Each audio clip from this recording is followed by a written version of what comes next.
Hello, everybody, and welcome to our coverage of Crown Jewel 2024.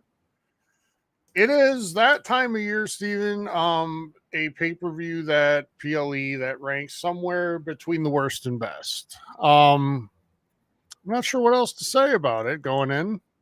You're more excited for this than I am. Sell me on it. I just think the match cards are actually interesting. Okay.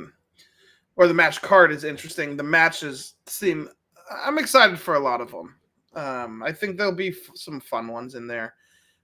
Most of the ones I'm excited for are not the two big championship crown jewel belts. Sure. Mostly because then I have to see that stupid crown jewel belt again, and I don't want to see that if I don't say that because people watching it see it in their background right now. Oh yeah. Well, so it's a gaudy belt for sure. It is a bit much. I keep watching to see if it's available on the WWEshop.com. I think at some point during. Yeah. How much is that going to be? Knowing that the normal belts are right around 500, 400, somewhere. Well, assuming they I don't think they'll use the same gems. I don't think it will. Well, actually, no, it's I bet it doesn't go on sale. I doubt it's as diamond laden as Triple H made it sound.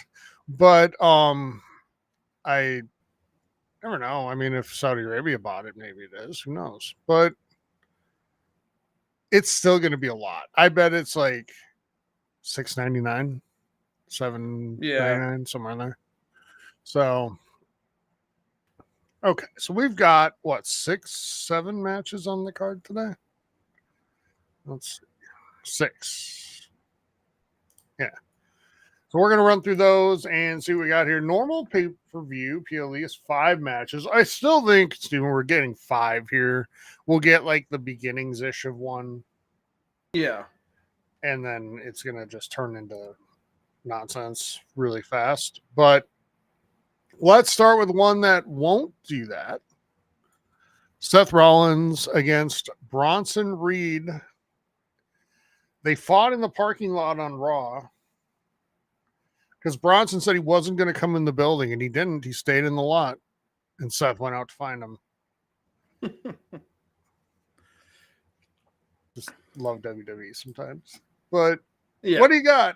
What are your thoughts on this match going on? This is one of the ones I'm really excited for. I think it's just going to be a slobber knocker. I think it's just going to be go from the bell. Sure. And I think it'll be fun. I think Seth wins.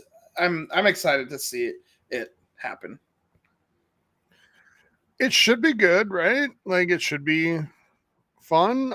Seth Rollins can pretty much get through a match with anyone and do it well. So I feel like this should be a banger, as they say. I got Seth winning this thing. Yeah. I think you have to do it in a way that makes Bronson Reed look like a total badass, though. Oh yeah, I think there'll be some. This fight will, I think, leave the ring multiple times. Yeah.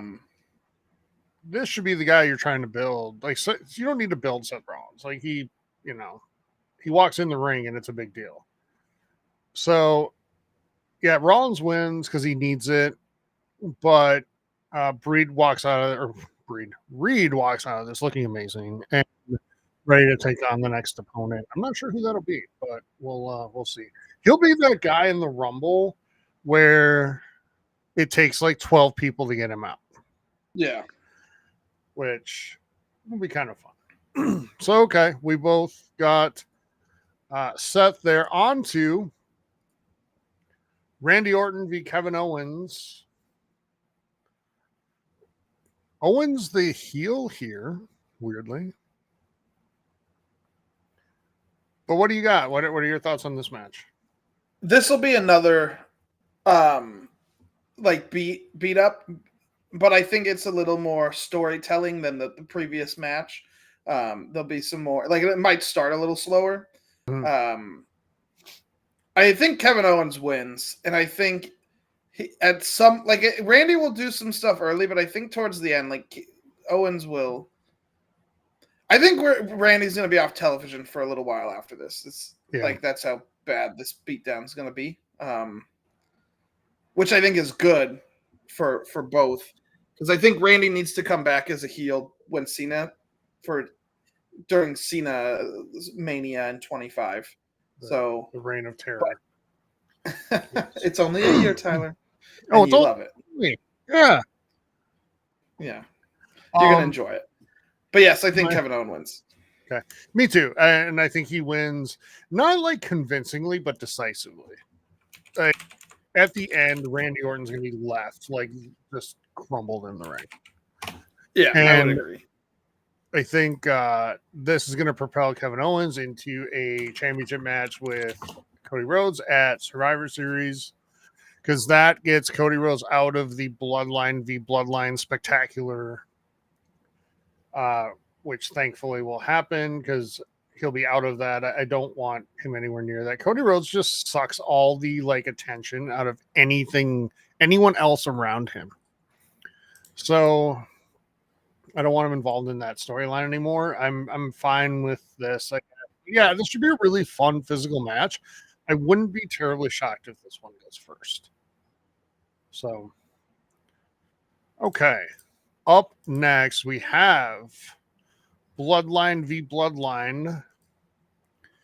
You know, everything was solved with a simple yeet, Steven. I watched. Yeah. I laughed. Jay wasn't sure what to do, what to think, what to feel, and he just said, you know, we're going to do this. We're all going to be equals, and Roman just said yeet, so all is well in OG Bloodline land. I think it's funny. I mean, it is, but except Sammy is true. Potentially, you know, a turncoat. The Gautier of this, as they say. Oh my god. What do you got here? Yeah, I don't think this match actually starts. I would be surprised, to be honest. And I don't think it should. I think this needs to be a beatdown, like, or a brawl, and just piss everybody, like piss the management off. And then we get the War Games announcement over probably on Monday. Yeah. If this does happen, Survivor Series, like if we actually get into a match here, it doesn't finish.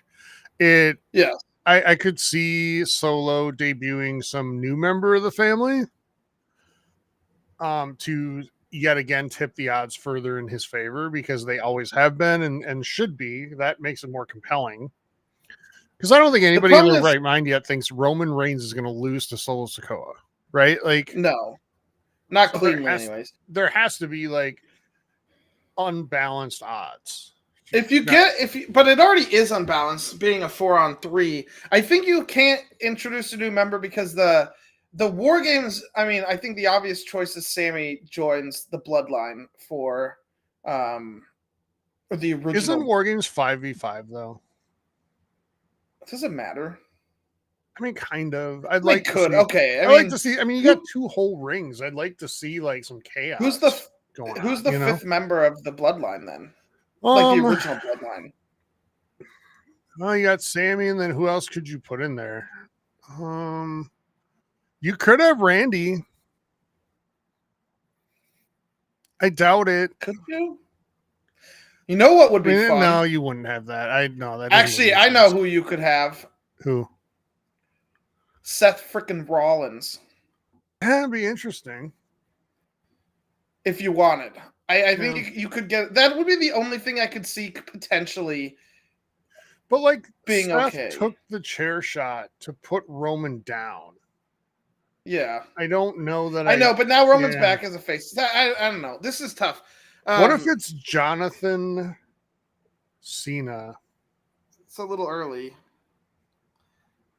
And honestly, Cena would be in the Solo Bloodline anyway. If you have The Rock be the 5th member of Solos. Yeah. But I just can't see him coming back and not being the tribal chief. I don't see Dwayne coming back to be like the 5th member of a team. Yeah. I don't. So that's where I'm. Like, yeah. Well, I mean, we'll see. If there is a 5th, new Bloodlines, solo Bloodline member showing up tonight, then we'll know that we're getting 5v5 at Survivor, which will be interesting. I mean, that's just how you round out that team. There's got to be someone I'm not thinking of that could step into that and do it, but I don't know. So anyway, yeah, if it does, let's say this match actually gets to the end, I've got OG Bloodline winning here, but actually no, let me flip that. I've got solo Bloodline winning here. Yeah, I would agree. In dirty if this match fashion finishes. to set up the Yes. need for, Yeah, it's not going to be clean, but I still, my prediction is it doesn't finish. Okay. Same. Mine is I'm not even sure it'll start. So yeah. Okay, we've got the Women's Tag Team Championship Fatal 4-Way. For some reason, I put Gauntlet down on the title. It's not a gauntlet. So I keep wanting to say that out loud here. It is a Fatal 4-Way. For the Women's Tag Team Championship, we have Bianca and why can't I think of her name right now? Jade Cargill. There, thank you, Steven. Jade Cargill defending against 3 other teams. Who do you got winning this thing? I still don't think I think Damage Control wins. I think, but I don't think they pin Jade and Bianca. It's not time for Jade and Bianca to split yet. We're getting close to it, but I think I don't know. This is so tough. I really think it's. I don't want it to be Bianca and Jade, but I think Bianca and Jade win. I'm okay. I'm gonna go with that. Yeah, I'm gonna take them to retain here. I don't think it should, but I think the next time they drop it's gonna be the split. So yeah, maybe it's not time yet. I think it happens soon though. Probably Survivor Series. Maybe I really think that part of this is just a way to give the middle finger to the really conservative part of Saudi Arabia by having 8 women in the ring at the same time. Yes. Undoubtedly a female referee as well in this match. So, and if I'm not mistaken, they've had women referees in almost every match at these. Yeah, there was one of the ones from a couple times ago had all women referees. Yep. So I see them retaining here. We know the split is coming. We know it's probably getting built for WrestleMania. I'm just not sure that Jade is going to be ready to put on a WrestleMania one-on-one match against Bianca Belair. We're still 6 months out, or 5, almost 6. But I'm still not. Well, that's why it has to happen sooner because she needs some solo action. Yeah, that's one-on-one solo action. Because even like on Friday, she was in a fatal. It wasn't even her. It was Bianca. So yeah, that she needs some one-on-one matches. I think. But I think it's very clear that they don't feel she's ready yet. Yeah, and that shows on television, unfortunately. So, okay, let's continue on. So we have the U.S. Title triple threat. Who's winning this thing, Steven? Who do you got? LA Knight, Andrade, or Carmelo Hayes? This is probably the toughest match to call. I could see LA Knight retaining, but they haven't really done anything with them. But also, it's tough because SmackDown has been dominated by Bloodline stuff, and it has been for a while. Yeah. It's where an extra hour helps Raw, even though they got rid of that too. So I don't know. I actually think Carmelo Hayes might win this, and I think that's okay. I'm okay with it. I'm with you. They're all good wrestlers. I'm fine with anybody walking out with this thing, but I feel like Carmelo Hayes benefits the most from it at this point. So LA Knight he's like Cody Rhodes super light in a way that he's so much more compelling when he's chasing than when he has it. Yeah. So and a lot of baby faces are like that, especially that kind of baby face. So yeah, that's one thing that made Austin one of the greatest ever. Is Austin was just as compelling with the belt as without. But yeah, I'll go Carmelo Hayes. If I had to put money down on it, I'd say Carmelo Hayes. Okay. Now into the big ones, so to speak. We have Nia Jax, Liv Morgan for the super belt. Steven, first of all, how long do you think that super belt gets carried out? Like brought with 2 matches after this? That's a good question. The Rumble, probably? Because it will my all guess. the time right away, right? Because they're going to try to sell it as like a huge deal. Yeah. And then eventually they'll realize nobody really cares. So they'll kind of move Yeah. on. But that would be my guess is the Rumble. Makes sense. This is actually the match I'm like kind of the most excited for, maybe through the whole card, because I just think there's so much potential for intrigue that I'm just the most interested. Like you obviously have Tiffy, who's they've been saying about cashing in multiple times, and I don't think it happens here. You have Dom and the Judgment Day, and you could have some shenanigans even with. Okay, what do you have? What's your prediction on Rhea Ripley coming out during this match? She's hurt, so she won't. Okay. They did a storyline angle on NXT where she is injured right now, and I don't remember what it was. Maybe something with a knee. I don't think it was like serious, but it was enough that she needs to be off TV for a minute. Gotcha. So, anyways, there's still a lot if not, though, she 100% would have been out here. You know? Yeah. I don't know. This should be kind of fun. The match might not be good, but it might be fun. That's my hope, anyways. Yeah, I will give Nia Jax a ton of credit. She is so much better than what we saw a few years ago. That said, I still feel like you need a specific type of wrestler to be able to really play off her in the ring and be able to have a good match with her. I'm not sure Liv Morgan is that. Liv Morgan's run this time is infinitely better than any other run she's had, in my opinion. But I'm pretty sure most of that to me is because of the character Liv Morgan and not necessarily because of the in-ring Liv Morgan. Yeah, I would agree. The character Liv Morgan is very fun. Yeah. So I still don't know that the in-ring she's going to be able to really help Nia Jax shine. I don't want to say carry because Nia Jax doesn't need somebody to carry her, but help her shine. So I don't know. Where I can see this belt coming into play, Steven, because I do want to hit on that for a second, is I see like Rhea Ripley stealing that belt and like just keeping it. That way you can do that whole angle of like somebody took my belt, but it's not the real one. You know, it's not the actual championship belt, it's the crown jewel one, which I mean, I don't know. It's silly, but you got to do it at least once a year with somebody.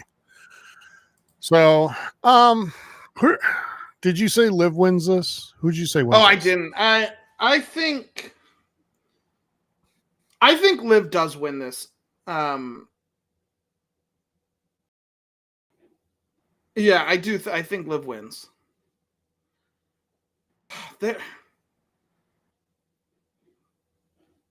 I'm not going to predict it because I don't think it's going to happen, but I also wouldn't be super shocked if Tiffy does cash in and wins Nia's belt and then the Crown Jewel Championship. What if the winner of this match leaves with the Crown Jewel belt, but not their belt? That would be funny. That would be funny. Like, that'd actually be hilarious. And like, I could see the way they built Nia Jax's character to have that happen. So that would be actually really interesting. You're selling me on this. I don't think it's going to happen, but I would be okay with it if it did. But then Nia has to win this match. Yeah.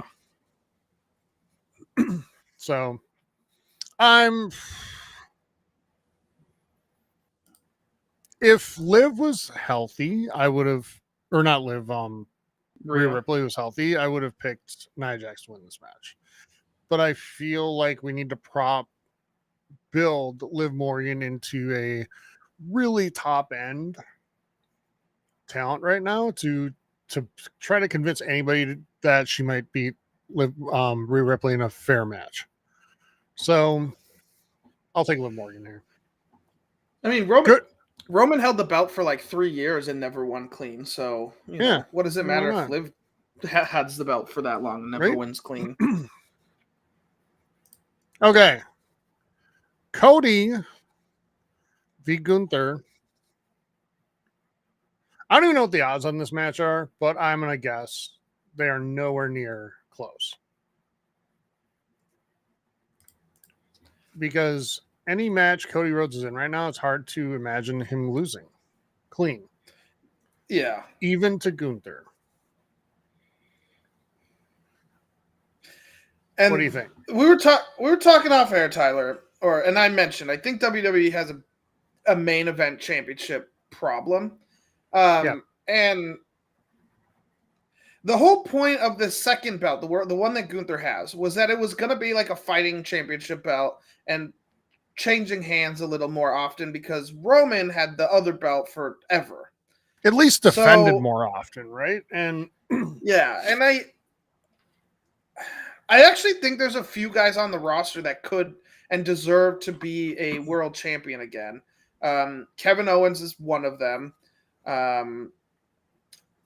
Drew is another. CM Punk at some point will be the champion. Mm-hmm. Roman at some point will have the championship again.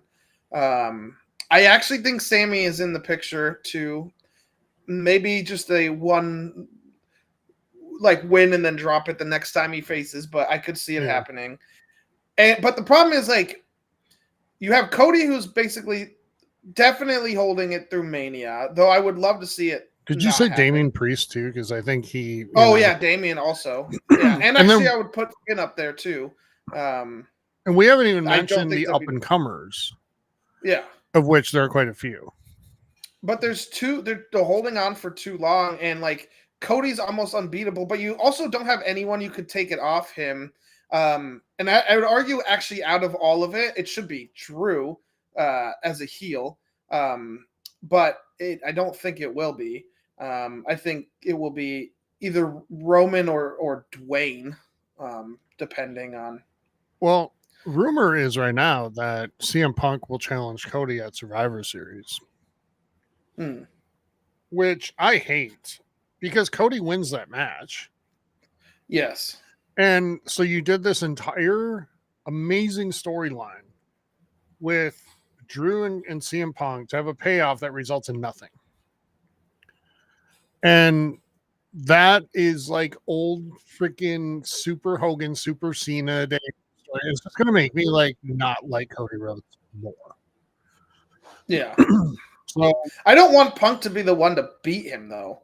No. So I think it's just bad booking.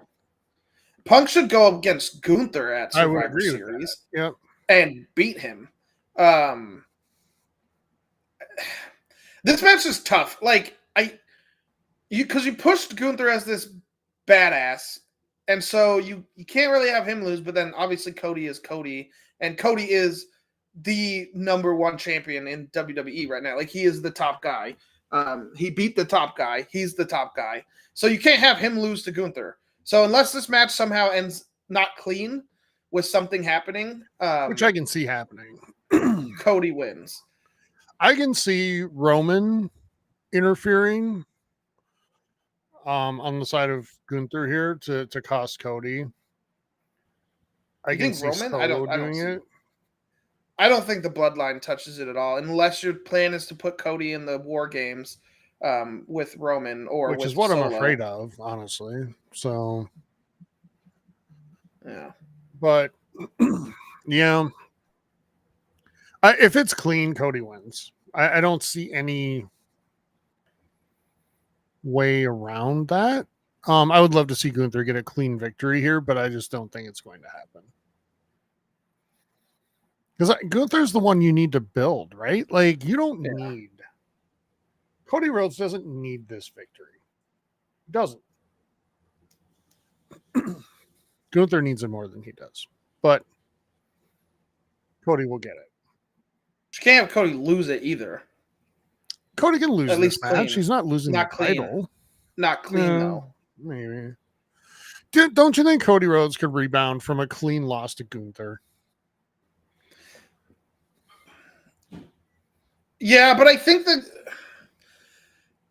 it depends who they want to take the belt off. If you're trying to build someone, you can't have Cody lose. Like you want him to be this dominant force, but they don't have a heel right now that could take the belt off of him to build up. And that's my issue right now with the championship picture is like, yeah, it's on Raw, they're not building any baby face to beat Gunther, really, unless you're going to tell me Braun Breaker, which but he's not a baby face. I mean, I think they're going to transition him into one, but I don't find him all that interesting. Yes, athletically, he's amazing. It's so funny. I actually find the belt pictures on both shows to be the most boring part of both shows. Yeah. It's all the other stuff that's the fun stuff to watch. The New Day, The Miz, the Wyatt Six.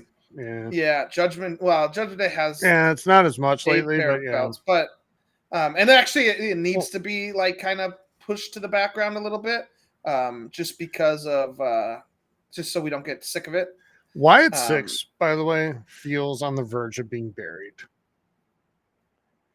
Yeah, I know we were talking before how we're happy that they're not getting like they start him at a mid card, but now it's like after the Miz, you need to. They went away for a while after the Chad Gable thing, and then now they're back for the Miz. So I think they have a plan for them. That I hope. I think after the Miz, I think we're gonna push them into a bigger feud. I mean, I hope you're right.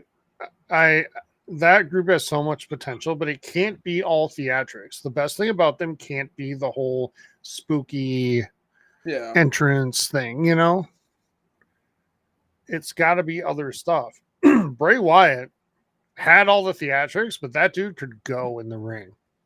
Yeah. And he had some phenomenal matches. So you got to do something with these. This group has really talented people in it, by the way. We're not talking like a bunch of afterthoughts here. Nobody in that group was, I don't think, on the danger of getting released yesterday when 3 people did. So I do something with them. Okay. So we've got 10 minutes to go. What should we, in the words of my favorite wrestler, what do you want to talk about? Should we break down the election? No, it's not. No, God, no. Is that? Oh, that's the Bloodline beating up AJ Styles. Are they trying to push AJ Styles as being a member of? Let's look in. Or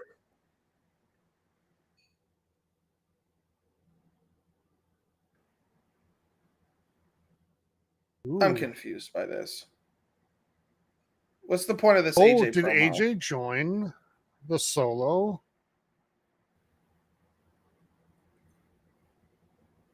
Or is he just in that mode where he's gonna like attack everyone? Well, this is just recaps of the last like. Oh, his face looked a little orange there, by the way. Yeah, I was gonna make a comment about that. You should drive a garbage truck in there.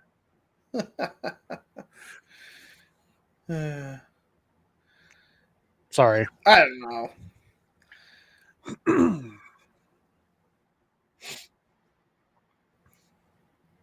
Why is SmackDown so bad compared to Raw? Like, that's the question. It's too top heavy and it's too like.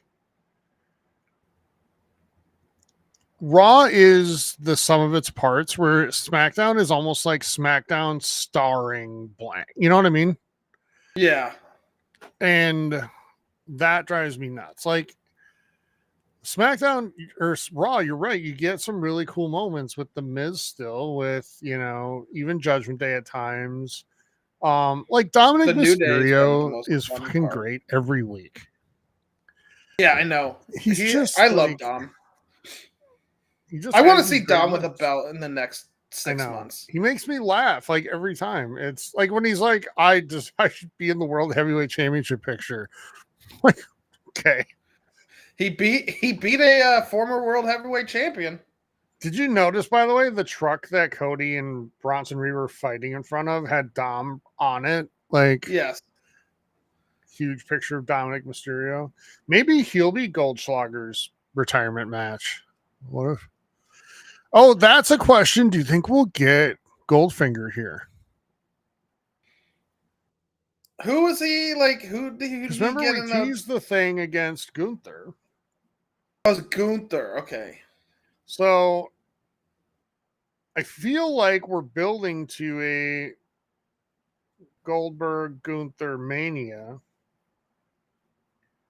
which But see, that's where my problem ideally is would now mean Gunther has to drop. Gunther has to drop the belt. Oh, before Mania. Yeah. Yeah. And see, okay, that I'm okay with. Because, yeah, that's what... Like, it should not be a thing where Gunther and Cody have the belt at Mania. Because then the next 6 months are boring. So I would have Seth Rollins take the belt off Gunther at either Elimination Chamber or Rumble. And then have CM Punk challenge Seth Rollins for the title at WrestleMania. That gives Punk his Mania main event, which I can guarantee was in that contract when he signed it. Like, yeah, that almost certainly was there. But where Cena has to be in Mania. Like, does he? I guess he doesn't need to be in the main event. Oh, yes, he does, Steven. He is going to. Here's what I would begrudgingly do. I would have Cena challenge Cody Rhodes for the championship at WrestleMania, trying to break Ric Flair's record. And then I would have Dwayne v. Roman. That's your other match. How do we have 3 main event matches? Oh, WrestleMania before has been like, we have 4 main events.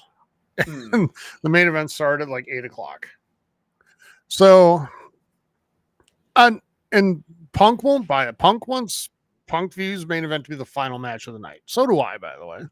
Yes, that is the main event. So which one doesn't happen at the end? I think out of those Cena has to be close of the show, right? Like on Sunday, the Sunday night match, right? Yeah. I would go Rollins, Punk, Saturday night.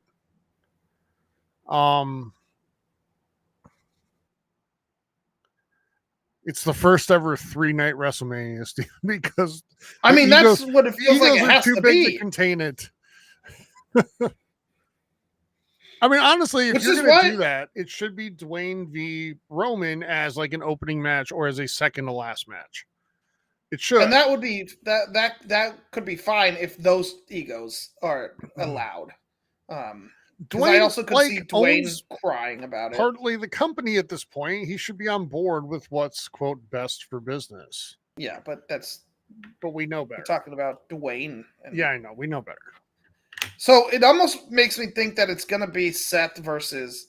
Look at Michael Punk. Cole, reaching out to the fans. Punk versus Cena, but I don't know if Mania is the right place for that match. Punk against Cena is definitely happening. It just is a matter of Punk v. Cena needs to be at Money in the Bank. Money, yeah.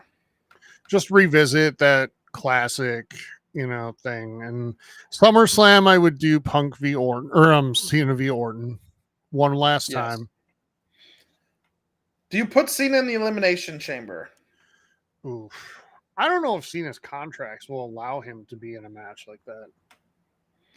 The Elimination Chamber is such like a baby match. It is now. Now it's like the baby chamber. Because that thing used to be like metal.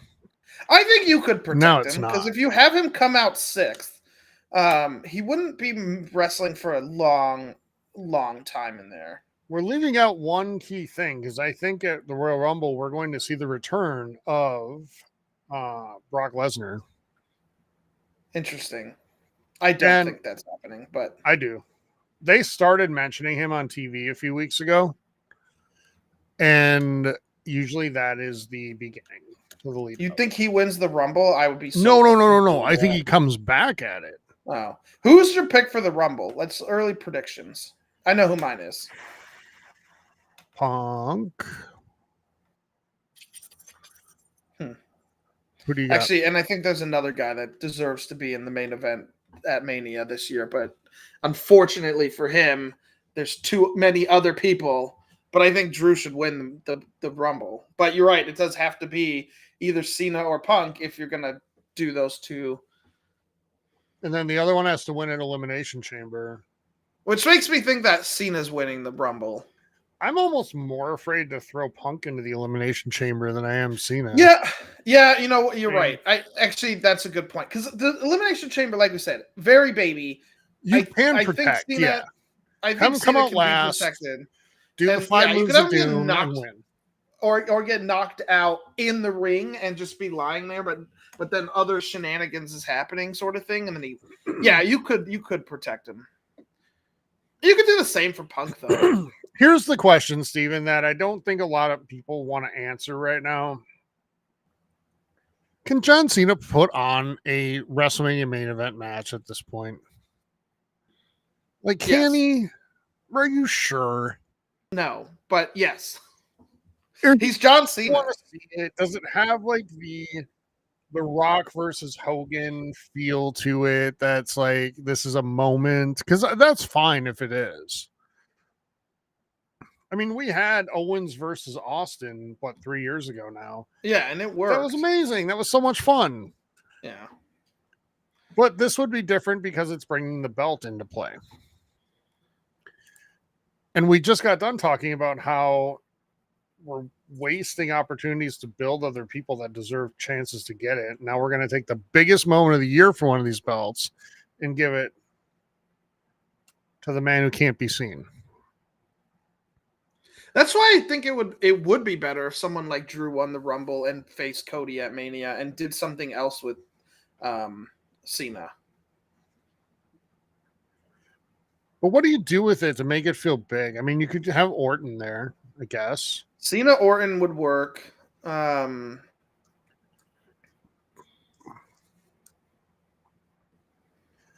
if it's Cena at Mania one last time, it should be a big deal. It shouldn't just be a Cena match. We should not be doing Austin Theory again. Yeah.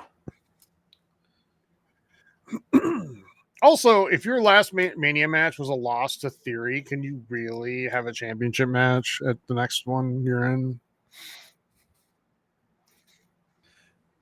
Well, that was booking problems. Shouldn't you at least have to get through the gauntlet of, A-Town Down Under first?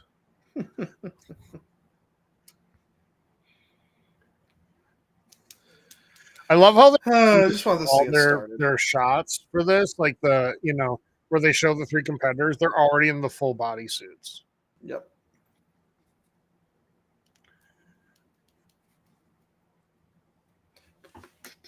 The more they mention, by the way, that the champ does not need to be pinned in a triple threat, the more I think they're going to retain.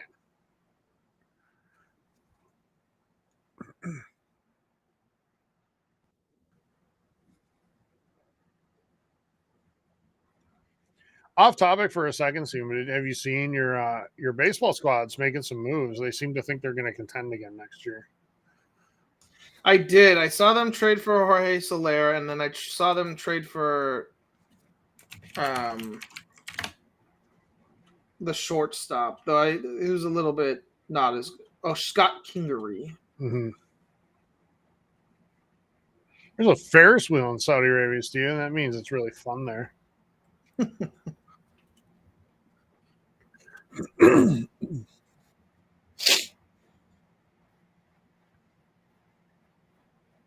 you see that Garrett Cole opted out? Yeah, that makes sense. He wants like an extra year or two on the back end. Yeah. He wants what Bryce Harper's also, because Bryce Harper's asking for his contract to be extended too. Which I think is like absurd because they gave him a deal up through age 41 or something.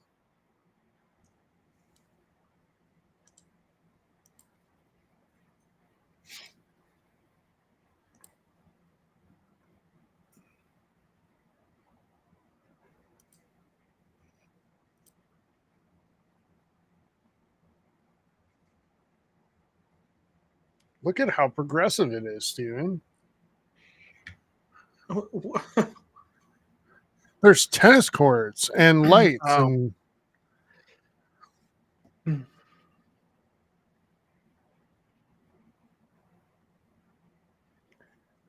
they carry this thing out like it's the Stanley Cup in the thing. Know. Like the white gloves and everything. I guarantee you somebody watched the NHL playoffs, Steven, and they're like, we need to do that with this.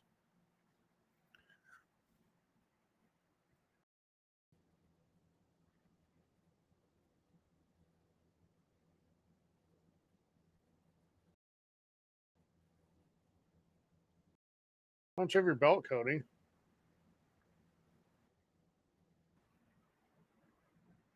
That's a good question. And Gunther have his either.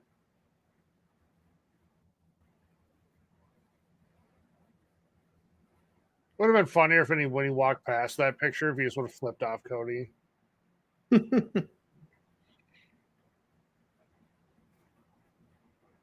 This is the thing that confuses me because the other night when they had the match, like Tiffy was like, I could cash in on you, Nia. But now they're like buddies again. Mm-hmm. Yeah, dirty dumb. Steven, I thought there were restrictions against convicts traveling. Yeah, I mean, I guess we could potentially find out very soon. So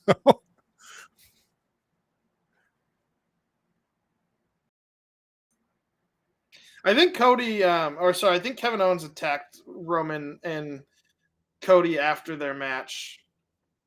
That's a funny shirt, Kevin.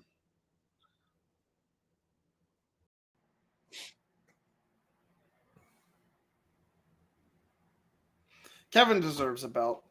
I don't care what y'all have to say. I mean, I agree, but I just don't think it's in the cards. Like, it's almost like get in line at this point because you're right. I mean, there are repercussions of having someone hold the belt for 3.5 years. Yep.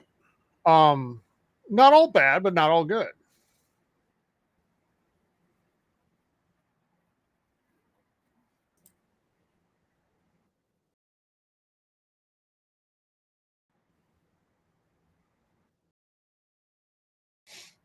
They should have done this in this because this looks like a Gladiator trailer, Steven. They should have done this in Rome so they could really lay it into like some Gladiator 2 promos.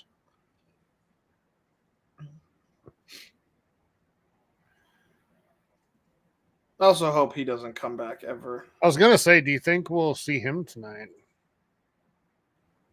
So there's some good news on that front.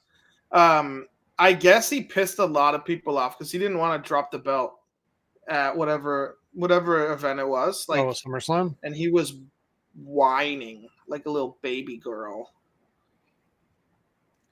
It's hard to imagine that someone that hosts the podcast he does would act like that, Steven. Yeah. He hasn't built the credibility within WWE yet to act like that. No. Like, he hasn't. And I know he thinks he has. But he definitely hasn't. That's like... I enjoy watching when he's not there. Yeah. Like, he's really good in the ring. And but I'm starting to learn that all of his promos are the exact same. Mm-hmm. Which, by the way, is what. Well, I guess we didn't predict the most about Cena. Yeah, all of his promos are the fucking same. What's the first match tonight? Either Owens v. Orton or the women's like fatal 4-way. First? Yeah, I think the Bloodline. I think that, well, it's not the ending match. I feel like it should go on last, but Cody's here, so you know. Well, but if you're hyping up these crown jewel belts, then one of them has to be last. Yeah. Well, here you go. You're right. Like you're a little ahead of me. If you could pause for like 2 seconds. Roman just wants to get home.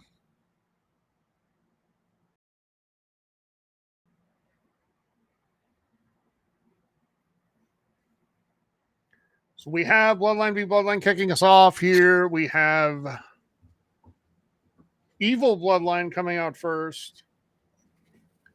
You gonna put the ones up? No, I'll put them up for the real ones. Not the imposters. Not the fake news ones.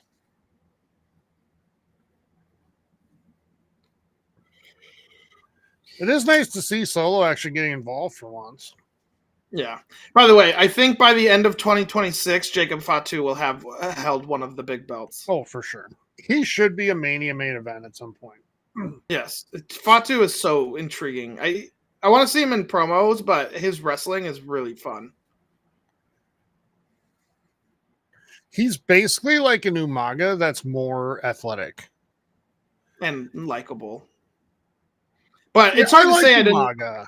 I didn't, but again, I was a Super Cena fanboy back then, and so I didn't like any of the heels. Like I've said before, what really sold Umaga was William Regal was general manager at the time, and he couldn't pronounce his name right. He kept, I mean, intentionally, Umaga. But he kept calling him Umanga. Umanga. Yeah. One's up for the Bloodline.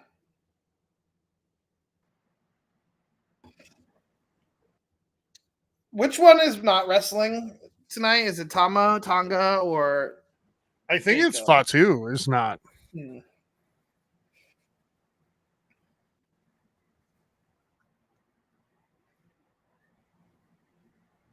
How many times do you think Cody or Corey Graves had to practice? Just wondering that.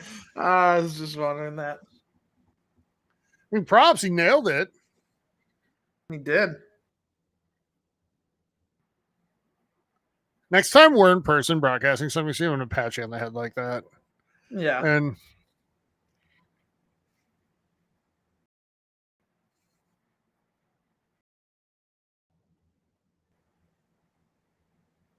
oh, so Tonga Loa is at ringside. What it okay. Say.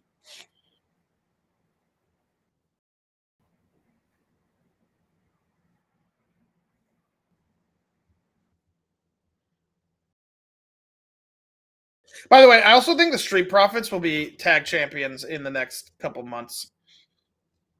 I think that split's coming soon. But I think they're going to be champions first. Yeah. And I think they deserve to be, man. I do too. If it wasn't the Bloodline, they would have won it already. They deserve to take it off of Jimmy and Jay. They were very good. They are kind of boring, but I want to see them get it and then have the split happen. I'm surprised we didn't do Usos first. Given the whole, equals. Yeah. Oh, see, I always think the guy that comes on last, though, is the biggest name. If it's like a one-on-one match, yeah. But in this scenario where it's like a 3-person team, I feel like look, this isn't exactly a get him to the ring type of entrance. We're going to take our sweet-ass time. See, Jay's coming out separately, and I think Jay's coming out last. And I think that's what I mean, where Jay's like the equal part is he's the last person. Like whoever comes in last, even in a group match, I feel like is the biggest name of the group. So I actually think this is better. There you go. Now you get your ones.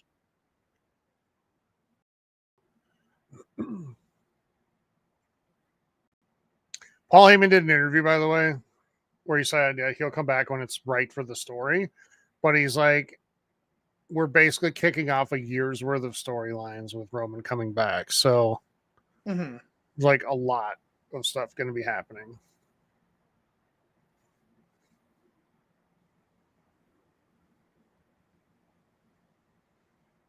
So who are the matches for Cena you want to have happen like next year?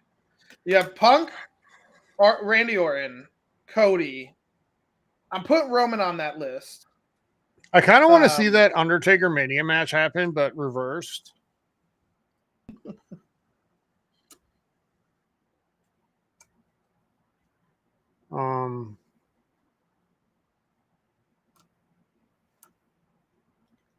I'd actually like to see Seth against John.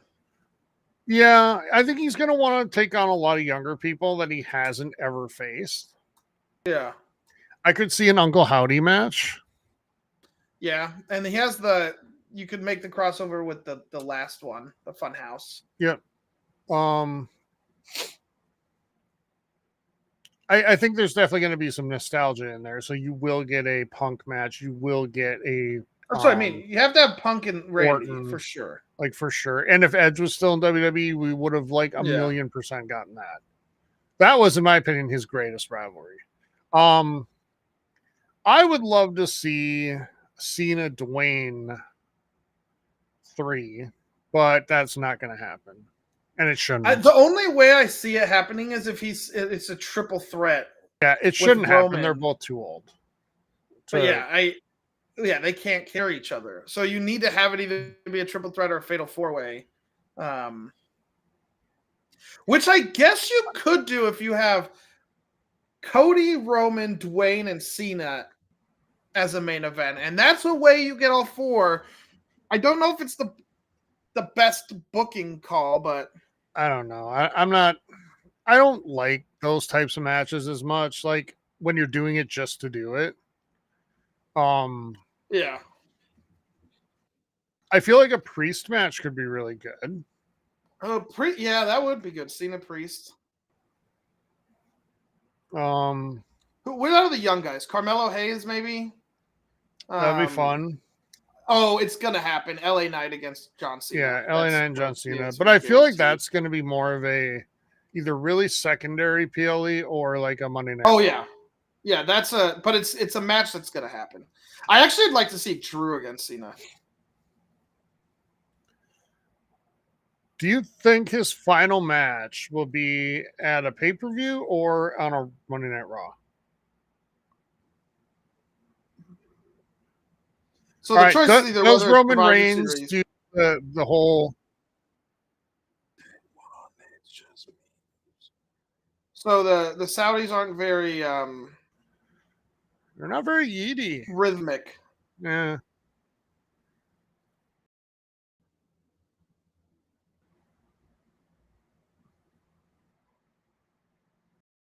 See, this is why I feel like Jake coming out last year works. Just pretend that you're pushing down disadvantaged groups over and over, and then they'll get it. Tyler can't make that joke, but it's. Oh yeah, because it's such a progressive fairy tale land there. I'm telling them pretend to do it that way, and then they'll get it. Yeah, it's very natural to them.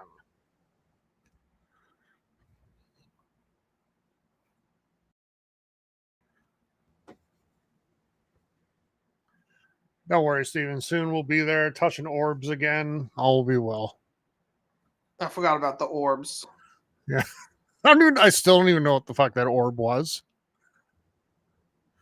I just know someone looked super fucking proud to have their hand on it. Okay.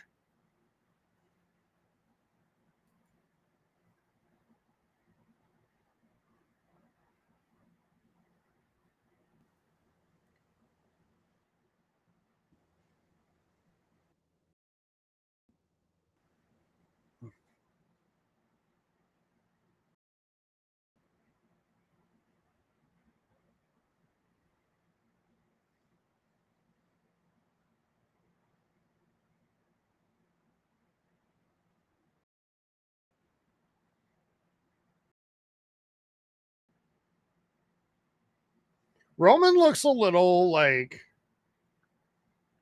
unimpressed. Yeah, and I think it's still working. I think he's not. I don't think he's back as a babyface. I think he's back as like a Steve Austin type, like gray. Oh yeah, hero. Oh yeah, he is not impressed.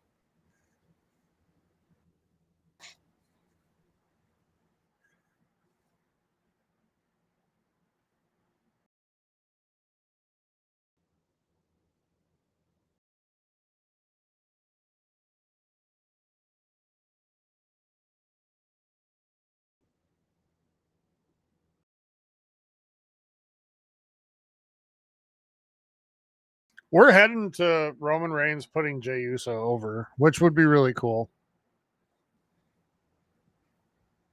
You think we get a Jey Roman match in the next year? Yes. So you think Roman turns back heel? You can't do it anytime soon. It has to be like at next Survivor Series. In that he's not a heel or a face. He's just out for himself. Yeah. He is a like Randy Orton, Steve Austin guy. Yeah. At this point. Triple H also. Is this a tag team match or is this a like tornado? It's tag team. Steven, this would turn into a disaster right away if it was just free for all. It's going to turn into one anyway.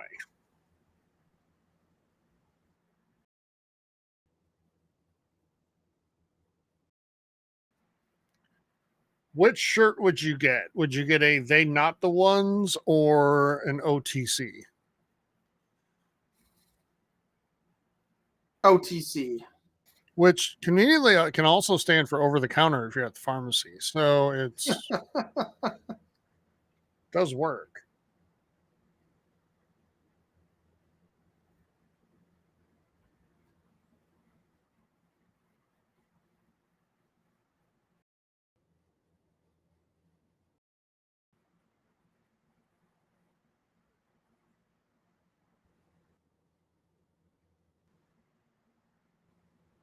I think Jey starts this, right? Yeah.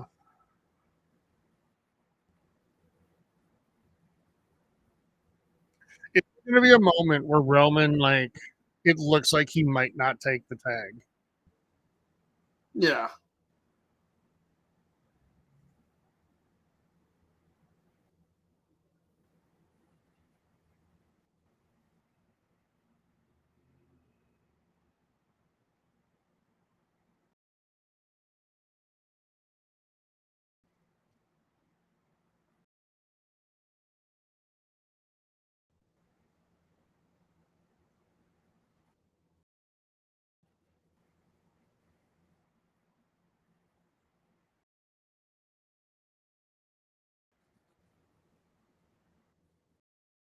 Does Roman have personal issues with Jimmy? I feel like Jimmy was on Roman's side the entire time. Yeah.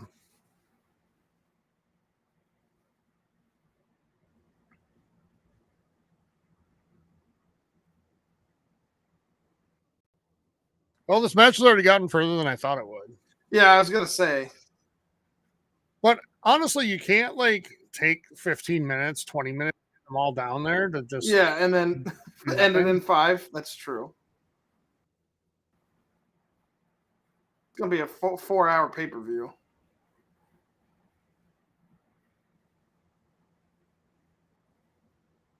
We got the full panel.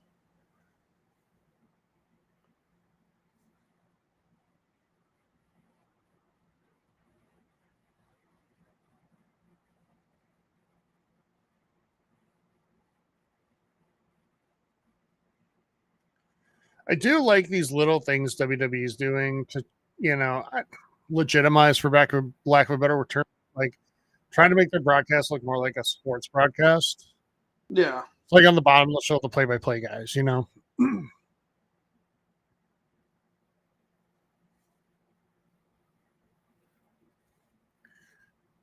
It's all a little overdone at this point.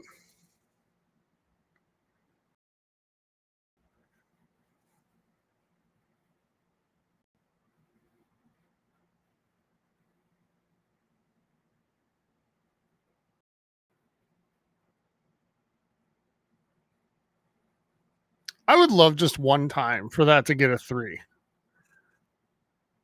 Like when they do that super early pin that always gets kicked out at 1.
I'm glad Solo doesn't have ramen hair anymore. I mean, it's still kind of, but it's not as bad.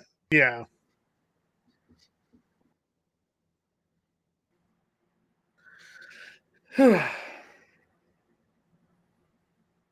It definitely been a different match than I expected.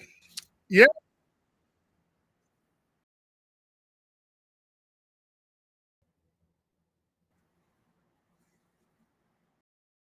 So, assuming OGs win the match, who's gonna like get in trouble and get beat on, and then who's gonna come in and save the day?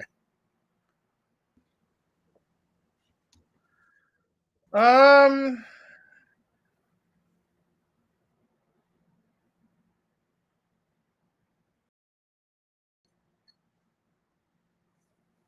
I actually think it should be Roman getting beat a little bit and Jay saves the day, but I could see it being reversed. The obvious one is Jimmy, but I don't think it should be. Like, and Jay saves him.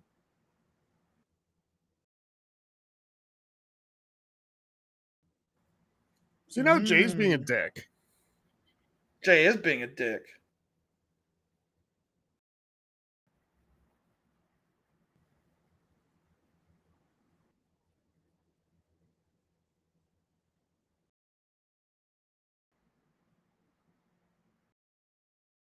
Jimmy, why don't you just tag Roman in, you dumb dummy?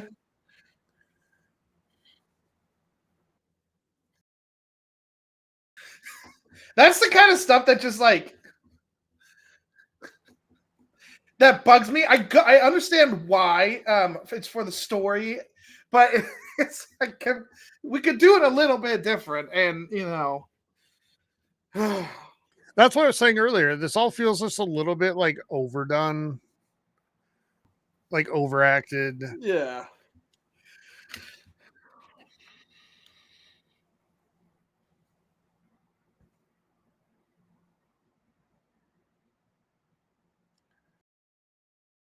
See, and there's your contrast, Steven. When Solo's like, tag me in, they do what they're told. That's right. That's why he's the tribal chief. Yeah.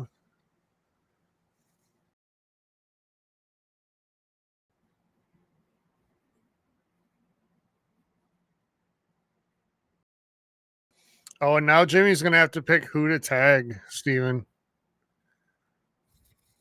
That's a good point. Who?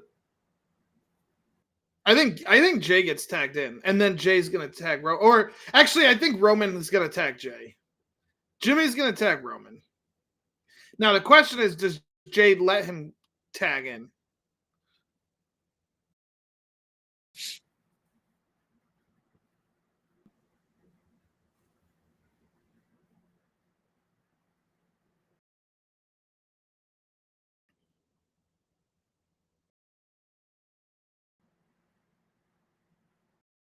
That almost looked like it connected.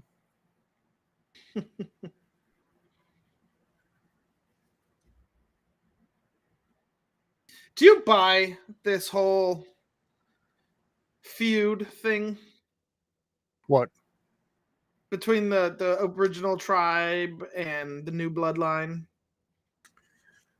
No, I buy Roman and them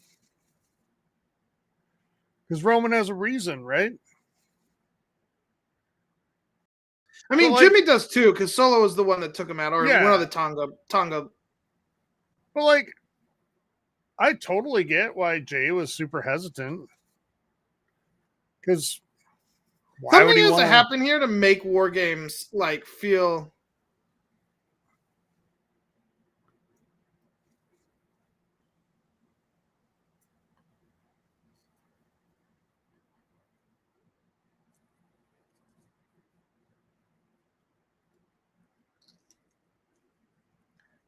I just feel like Jay's doing more heel shit here than Roman is.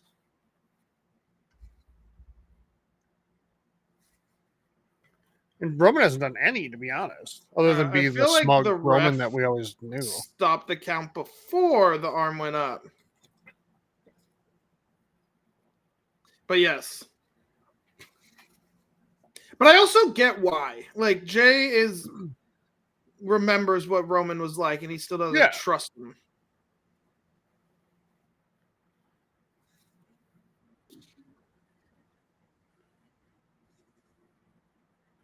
See, It's now's such where a good move. it is. I love it. And it's because like, that's the Umaga move, right? The pop-up powerbomb, but Fatu gets him in the air. So I wish Jimmy had stayed down a while longer. Jay gets over to the corner, and Roman's like, why? Now I'm good enough. This is the can they coexist match, Steven? Kind of. The only difference is I don't they have a haven't problem said with it. those matches when they happen on SmackDown or Raw. Yeah. I don't love them in the PLE, though. I guess.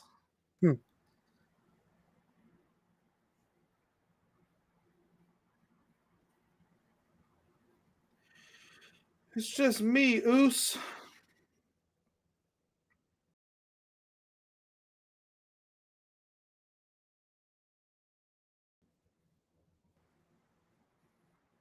Well, the reason we can tell them apart is because their hair's different. Yeah. Also, one says yeet and the other one's no yeet. I don't think it's no yeet anymore. Oh.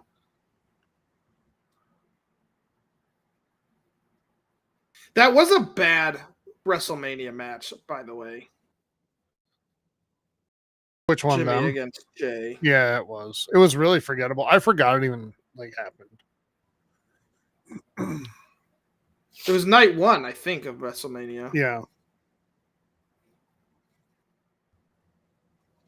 There were a lot of matches at Mania that weren't exactly amazing, but the main events both nights saved the day, especially night two. Yes.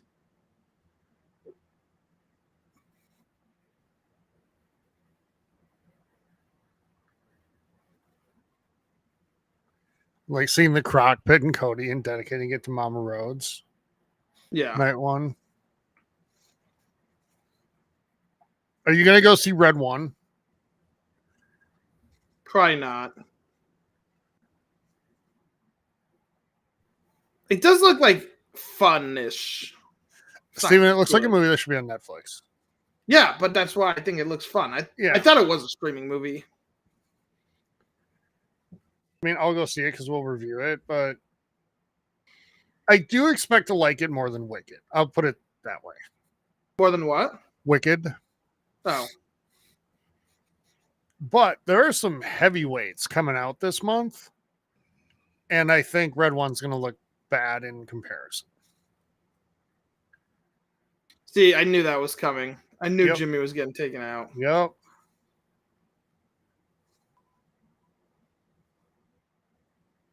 Lock him up. Damn right. It's just me, Oos. But Honora comes out this coming week. Blitz. Gladiator 2.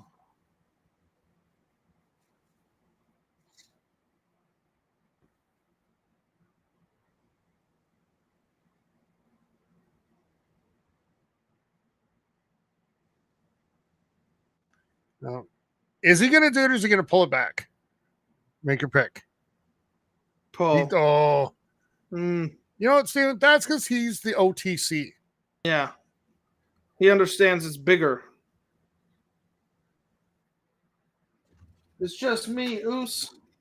Day one, it's just me, Oos. He should have gone total Hulkamania at that point.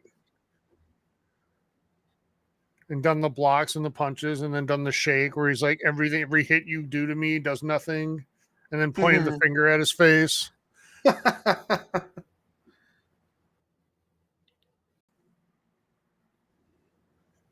The worst thing about that Vince stock is seeing Hogan on it so much. He is in a lot, yeah. Because you always know with Hogan, you're getting the Hogan version of history. Yeah. Which is always very pro Hogan and usually about 30% true. So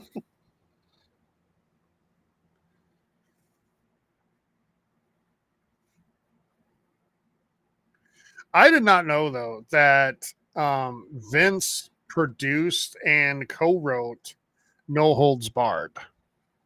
Is that the movie with Yeah, Hogan? Steven, if you have not seen that, you need to track it down on streaming and watch it. Isn't it really bad? It is, but it's gloriously bad. It's like, and especially knowing that you loathe those two individuals as much as you do, like watching that crash and burn is going to be fun for you. Like, it's bad, but it's like, I don't know, like an 8-year-old who loves wrestling would think it's awesome. Yeah.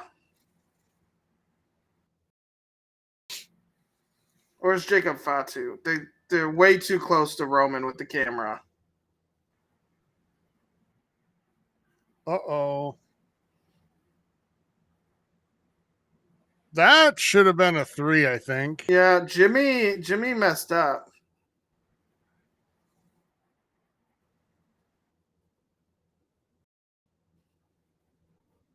That's because he did. He did.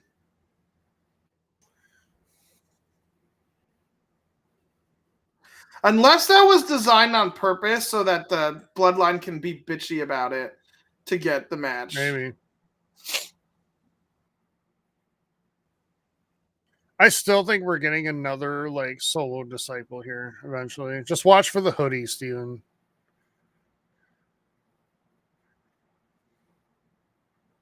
It would be funny if it's the phenomenal one. That would. It's all got to be people in the family, though, right? Like, that's what I mean. Like, that's why I don't know where they can get a fifth. What if it's unless Dwayne? It's a woman? What if it's Dwayne? But you said it can't be like you can't see him being the fifth member of it. I think my guess on predictions. The Unless other option is someone like if it's their way to start building towards Dwayne. Oh, there's the ref getting Thank God. Out. We can't have the referee live through a match, one of these matches.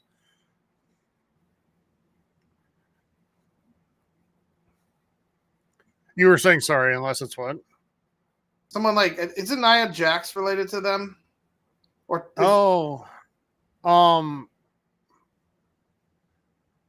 is it her? I don't remember. I think it is. I feel like that's the wrong move though, because she has a match. Like, you know? Yeah, that's what I mean. And also, I think the GM of NXT is Dwayne's daughter. I think. At least there's no nepotism, Steven.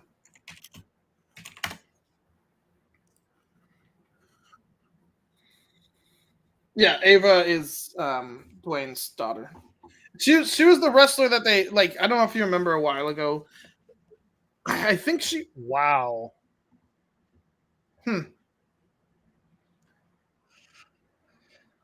That was relatively clean. It was. I mean, the ref went down, but nothing like absurd happened. Yeah, Jacob did what normally Jacob would do. I think it would have been legal if the ref hadn't have died. I think the story here is that the Usos basically left him out to dry. Or that's what he's going to think, you know? Like, even now, where are they? What did happen to him? They got taken out? Now they're going to beat him.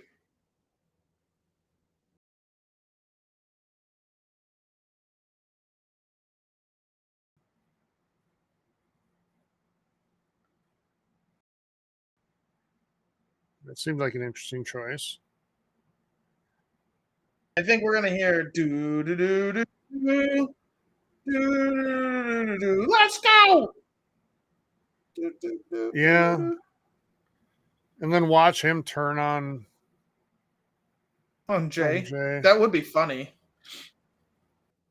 Unless we hear the if you smell. Where is Jay right now? I don't know. Even the referee has recovered since.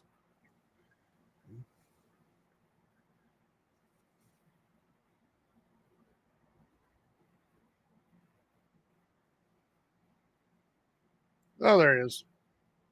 Just in time.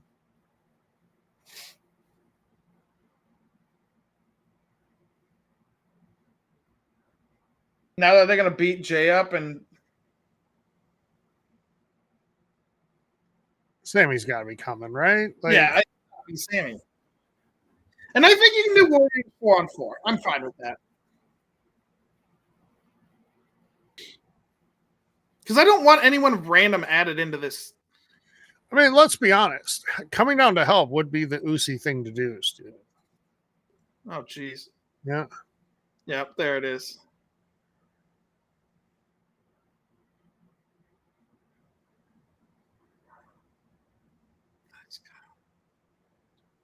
Thanks, Michael Cole. Yeah,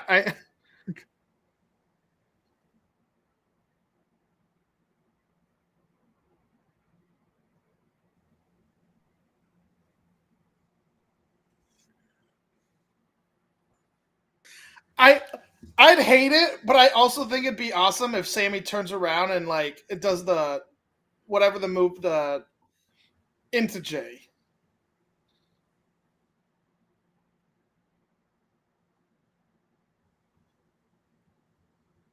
I don't want it though. I like Sammy as a face. This is actually intriguing. I don't know what's gonna happen. I don't either. This match was so different than I thought, but I like it. I liked it. Sammy Uso's the chant. Love it.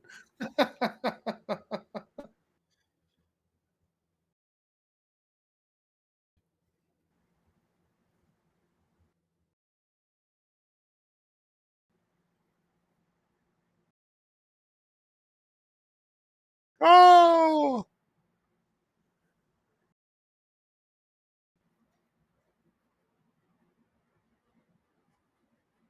How does Roman come save Sami Zayn? here it is. Throwing some really hard punches there. I know those were the most. Come on, Roman. We're gonna get the super kick into the spear into the running. Yeah, haluva kick. Yeah, haluva kick. I think the haluva kick comes.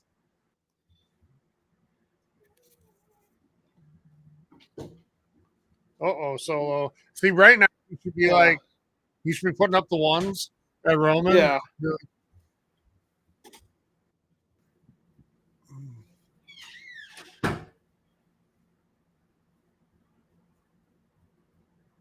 This is awesome.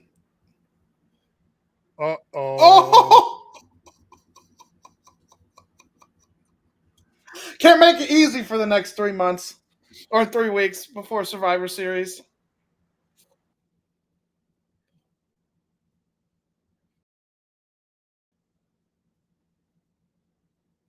Oh, okay. Jimmy, shut up. You know. Yeah. Don't be dumb. Love it. Sammy doesn't miss that your virtue signal. Here's the infighting. You know how you could stop this, Sammy? Is you just help Roman up. You know, and that I think that would show that it was an accident. See, but we have to have something to talk about on SmackDown. That's what I mean. You need 3 weeks worth of content before Sammy gets actually like included before Survivor Series. Because Survivor Series is what, the 29th? Or 30th? 30th. Really? So you got 4 weeks from today.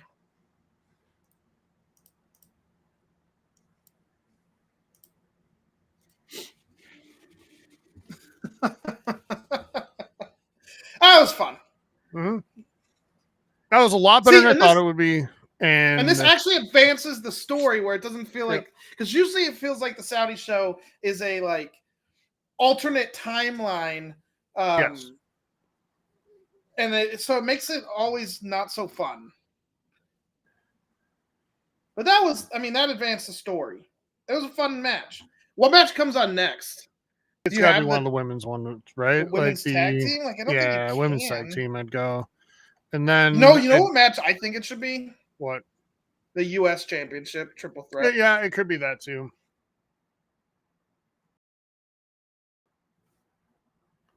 Oh, you know who we're forgetting as a potential opponent for Jonathan Cena? Who? Logan Paul. Oh, I'm not forgetting, Tyler. I just don't want to mention it because I don't want it to happen. Gotcha. Did you see that thing I sent you of the Mania Undertaker package? Yes. Have you pre-ordered? No.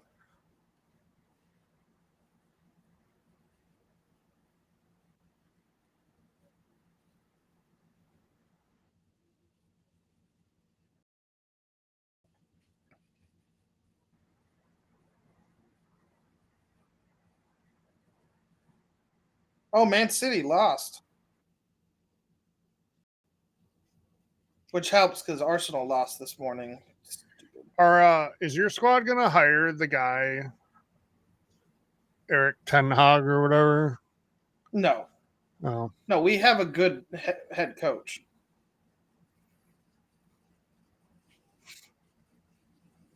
How did he make it so long, Steven? Because I remember seeing articles on ESPN about his future like 2 years ago. Because I think they just didn't want to make a change. Because I feel like Manchester United is one of those franchises where it's like not being exceptional is unacceptable, you know? Yeah, but the problem is their owners don't think like that. No.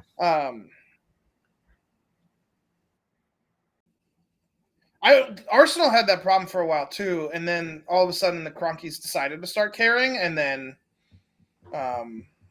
it's actually been pretty good.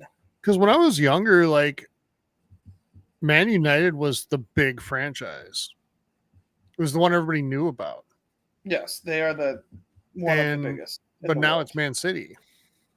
I still wouldn't say. You really? I'd say City. I'd say City is the better team over the last 5-10 years. For sure. But United is still the historical team. Okay. Who are the most historically legendary clubs outside of Nottingham Forest? In the Premier League, it's Arsenal, United, and I would say Liverpool and Chelsea right there too.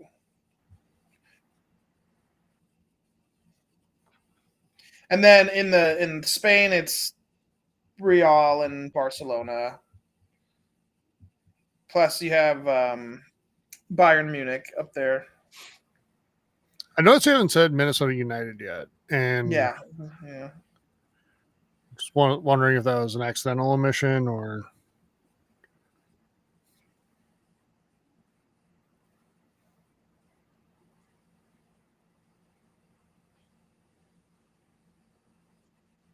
So is this what we're getting next, Cody? That's what I'm making it feel like, but I don't think it happened. I don't think it is the next match.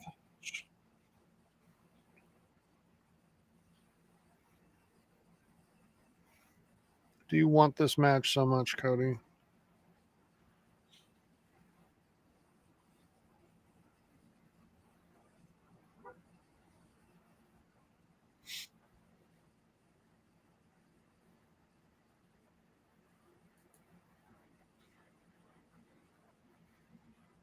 Well, Steven, if anyone would know about overconfidence, Cody is a good place to start.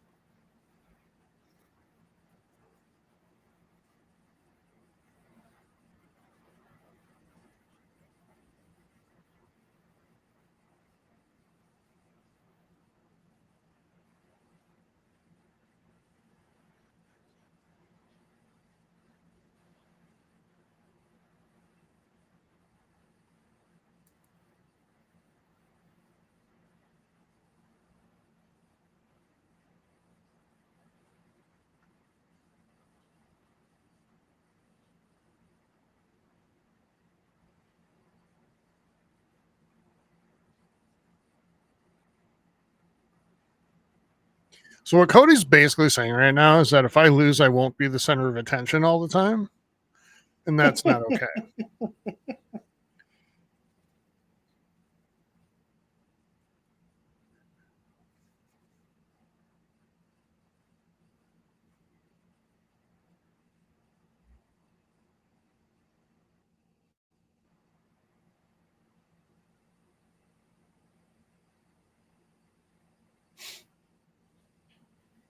This is the part, Steve, or that was the part that we get for paying the extra money for Peacock. Just letting you know.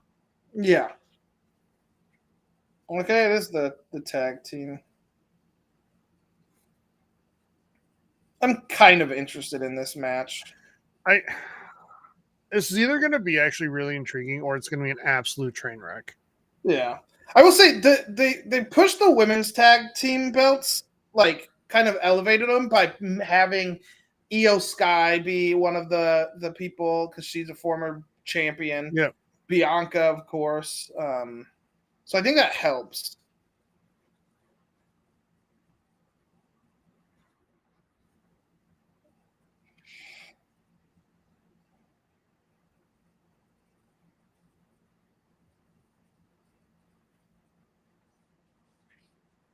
Did I show you Charlie's Halloween costume, Steven? No. Well, let me fix that.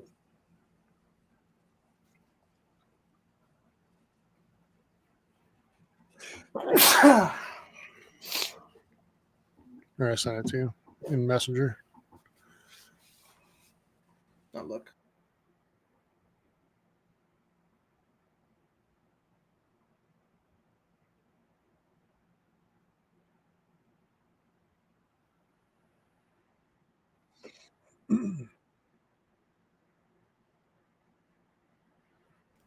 Does Saudi not allow her to have an actual like lollipop that she can actually lick? Probably not.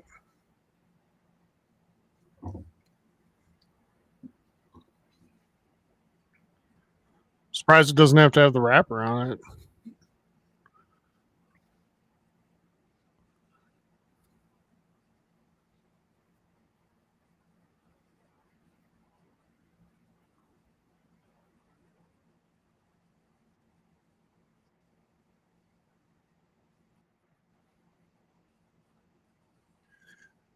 By the way, Meta 4 absolutely sounds like a boy band name. Yeah.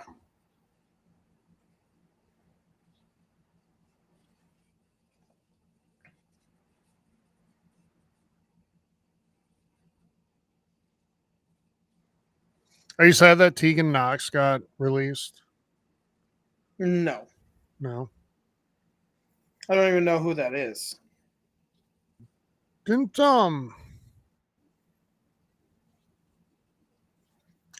she was with Shotzi for a while, right? In that tag team. I forgot about her as well. And then your boy Baron Corbin got released. Did he really? Yeah, last night. Does he show up in AEW?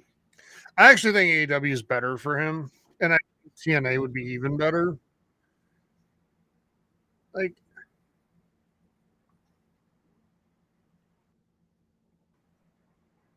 Corbin was always decent in the ring, but he just struggles to make you interested in him on TV.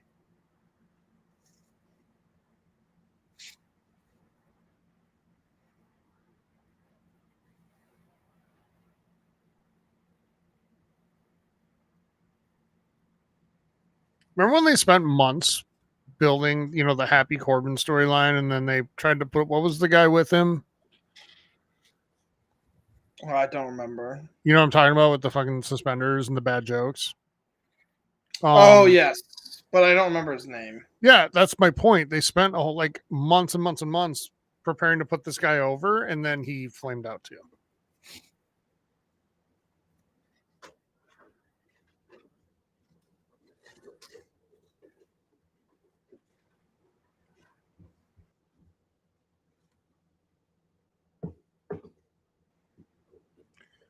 That would have hurt if you like take an elbow with that thing.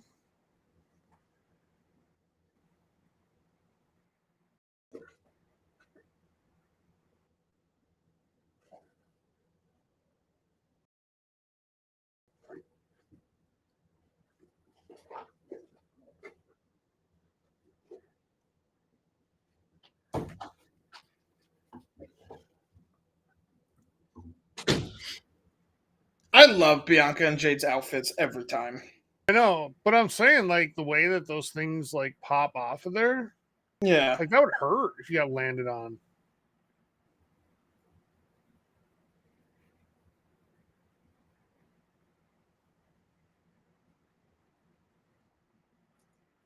Oh, he's a little pumpkin. That's cute. Well, I that a had something reference, else in Tyler? mind. What's that?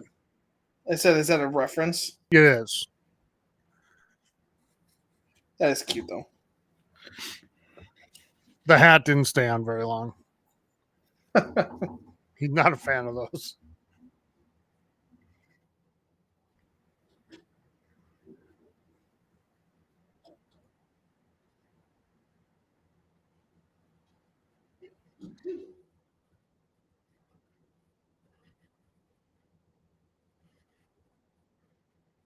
I wonder, does Corey Graves come up with this shit like on the spot, or does he like plan to think of it throughout the week?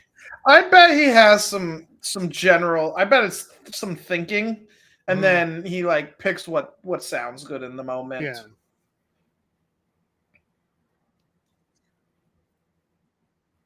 Did he say I'm the curtain jerker? He did.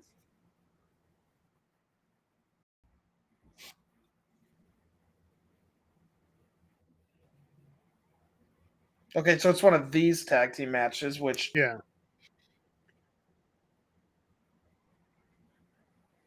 Yeah, we're gonna be picking up those jewels and tossing them out of the ring like all match. is basically using them as weapons.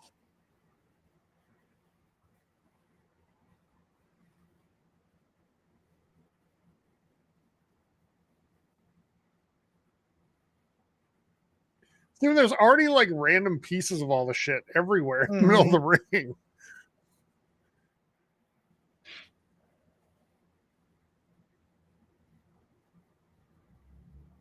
Well, she's like twitching.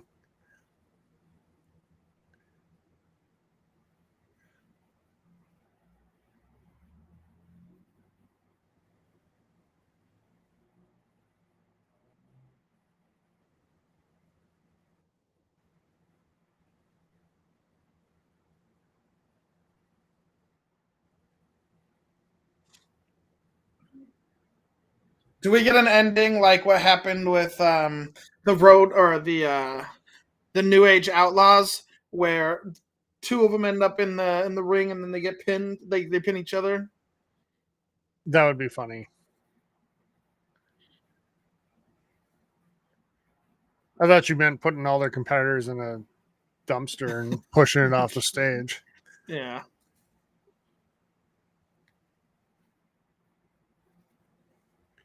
How much of the like foam or the peanut things or whatever do you think were in that dumpster? Hopefully a lot. I know it was the 90s, so there was probably an element of, just rub some dirt on it or something. But yeah, you did it to two guys who first got their ass beat regularly throughout their careers. And I'm surprised actually I'm surprised Mick Foley is still like able to walk around, to be honest with I know. Terry Funk sadly passed away recently. But I didn't see that. Oh, yeah, it was within the last year, I want to say for sure. But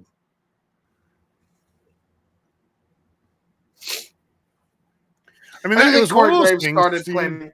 Oh, go ahead. When he passed away, it was one of those things where like you say like, oh, he was still alive, but in like a positive way, because it's like, hey, that was a hell of a run that you made it, because he took some nasty bumps and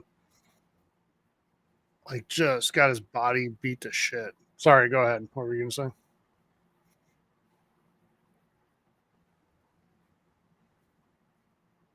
Jade, that was pretty dumb. I love Chelsea Green. They should really like give the finger to Saudi Arabia and have the GM come out and be like, starting now, this is a bra and panties match. I think it's safe to say we will never see one of those in WWE again. Nope. And we should not. Nope.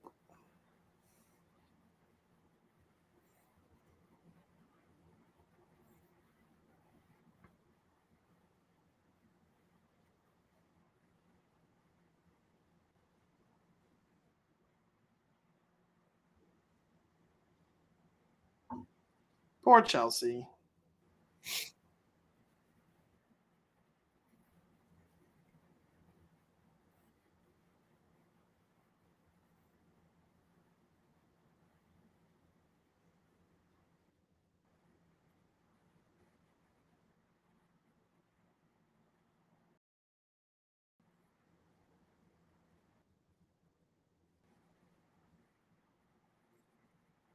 Looks like we're getting Bronson Reed next.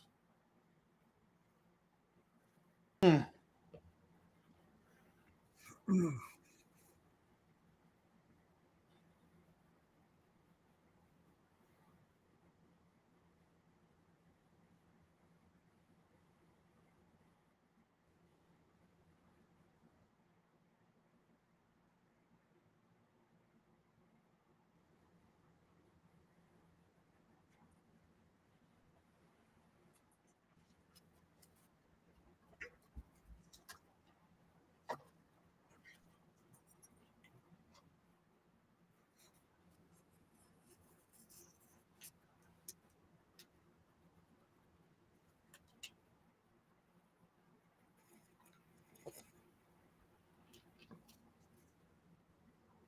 Anyways, I was thinking, was Corey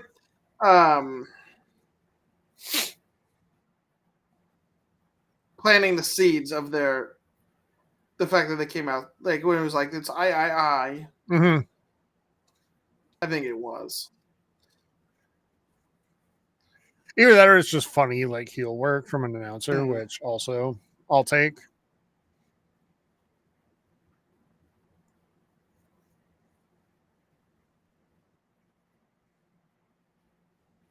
That was cool after the botch.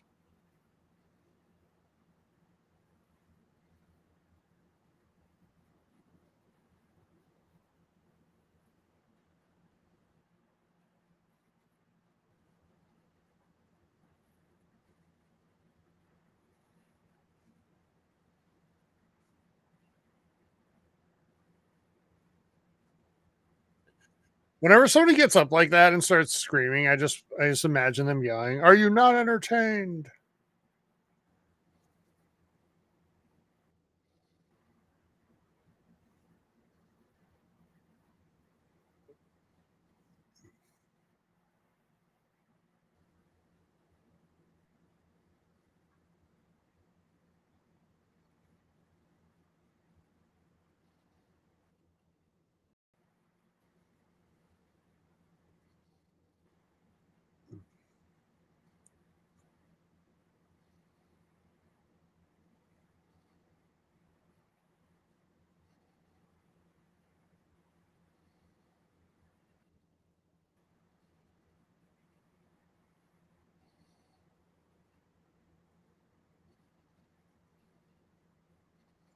Was that supposed to be to like her quad, Yeah, I don't know. or was it like halfway through? Uh-oh.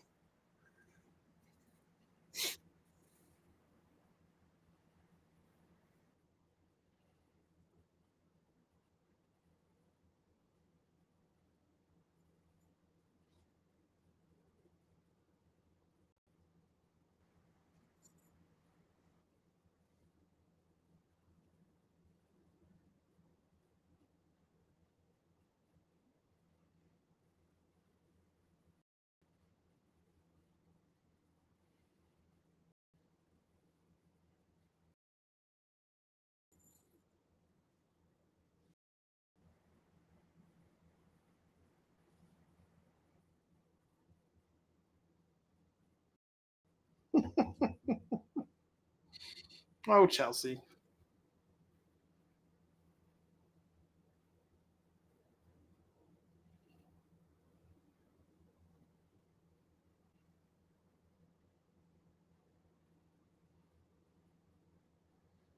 But see, I don't buy that Chelsea's scared to jump off the top rope when she had she got bumped off the top of the ladder during Money in the Bank this year. Yeah, but through a table. Through table. So then you learned your lesson.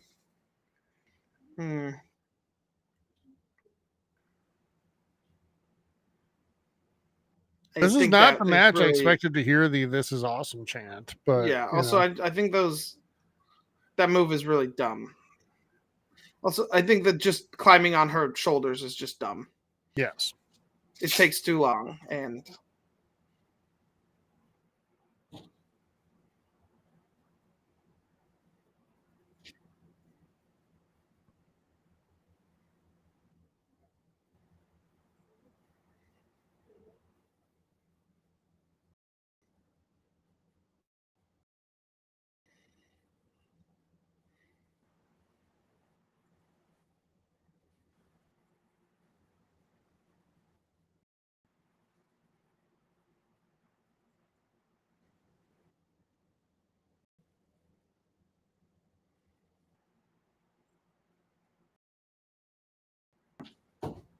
a lot of people like recovered very quickly.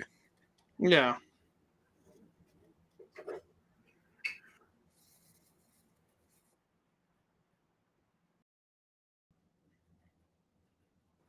It was a good fake out though, because I actually thought the match was over there.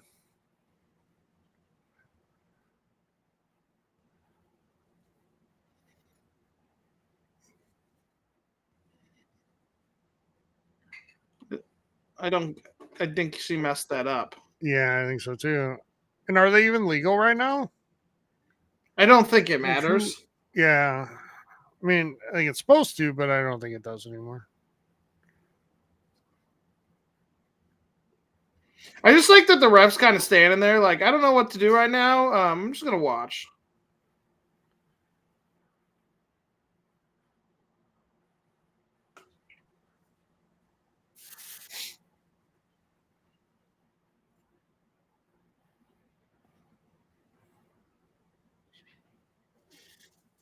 I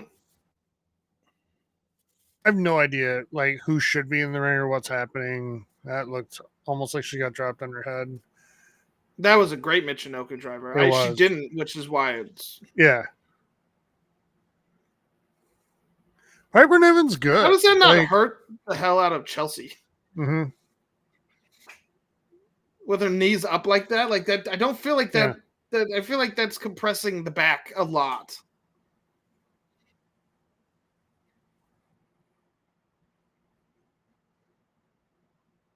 Oh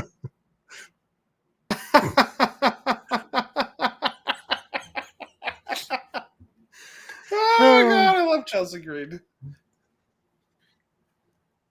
I'm glad she's getting a fun like PLE moment because those antics are normally like weekly TV, you know? Yeah.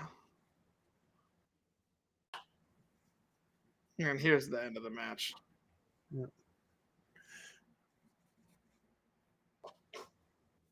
All right, good match, not bad. I'll take it. They find the 5 women in the audience. I was just gonna say you're all in the front row, like.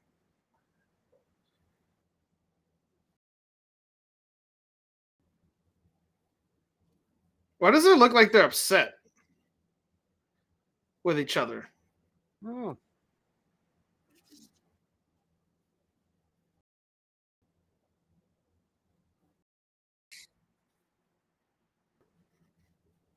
But this match, that was a terrible move. The code breaker? No, this was great. Oh, that, yeah. It was when she lifted Kyrie and then it was the power bomb, but it wasn't really a power bomb because she didn't grab her. Oh, yeah.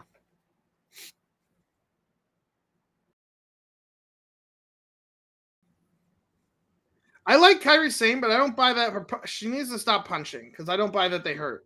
No, they're about as like, impactful as the Roman punches earlier, like when he came in. For real.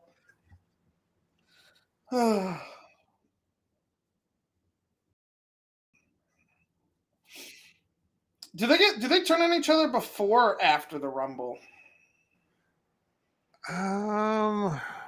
After. Because I feel like it would work if you have them drop the belt at Survivor Series, have them do the Royal Rumble, and then one of them throws the other one out of the ring. Yeah, but I think that'll happen. I think the whole one of them eliminates the other will happen, and it'll just be like, oh, sorry, and then that'll start. I think Jade should throw Bianca out of the ring, but accidentally. Maybe it's not them throwing out, but like she runs to try to kick someone out, she kicks Bianca out of the ring, and then Bianca turns and. Steven, he's getting advertised for this, both of them.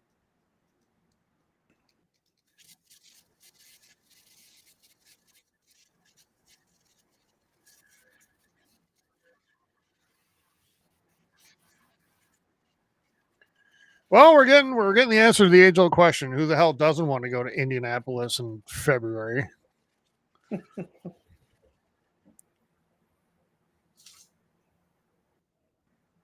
Usually, the only thing in February at Indianapolis that means anything to anyone is the combine. So, I guess that's something.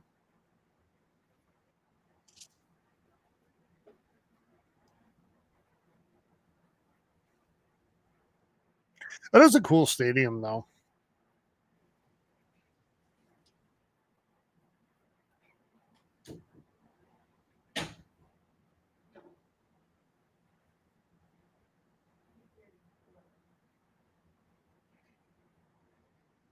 So this is the 7 point of Riyadh. The what? This is the tourism. Yeah.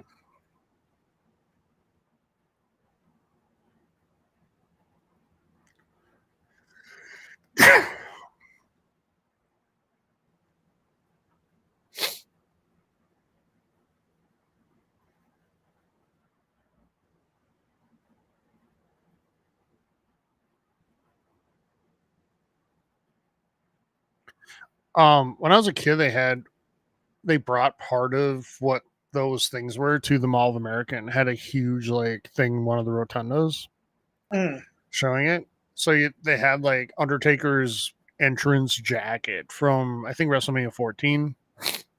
And that thing is massive. Yeah.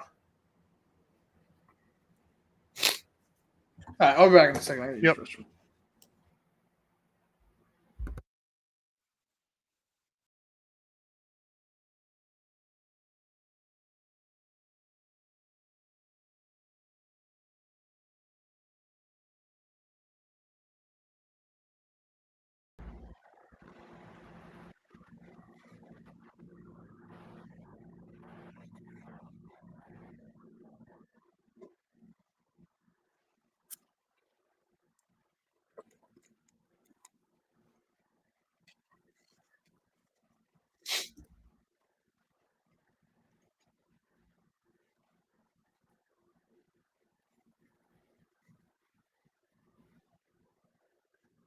All right. If you're in chat, who do you think is going to win between Bronson Reed and Seth freaking Rollins? Let us know. Looks like that is the next match up.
Nice.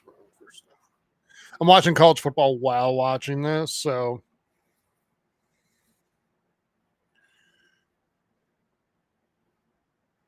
ouch. That looks like it hurt.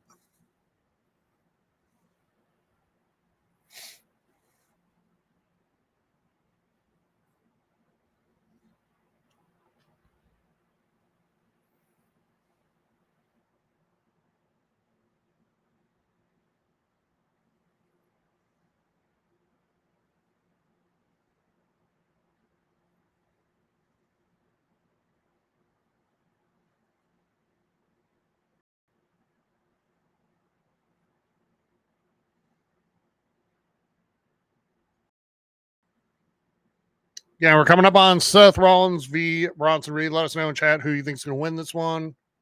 I've got Seth Rollins coming out victorious here in what should be a really physical match.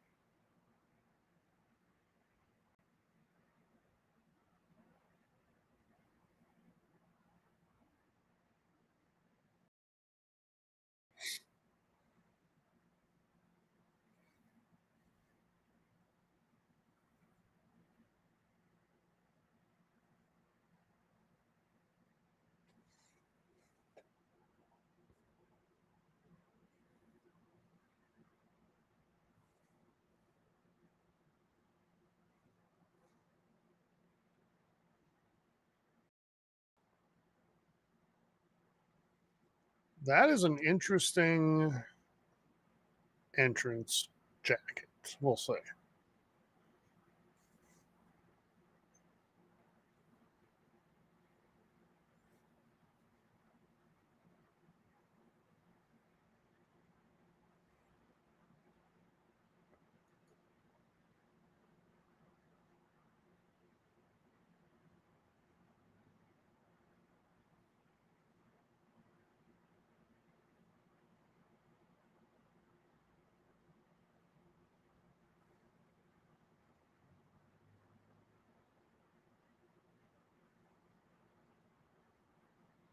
If you're speaking, Steven, I can't hear you.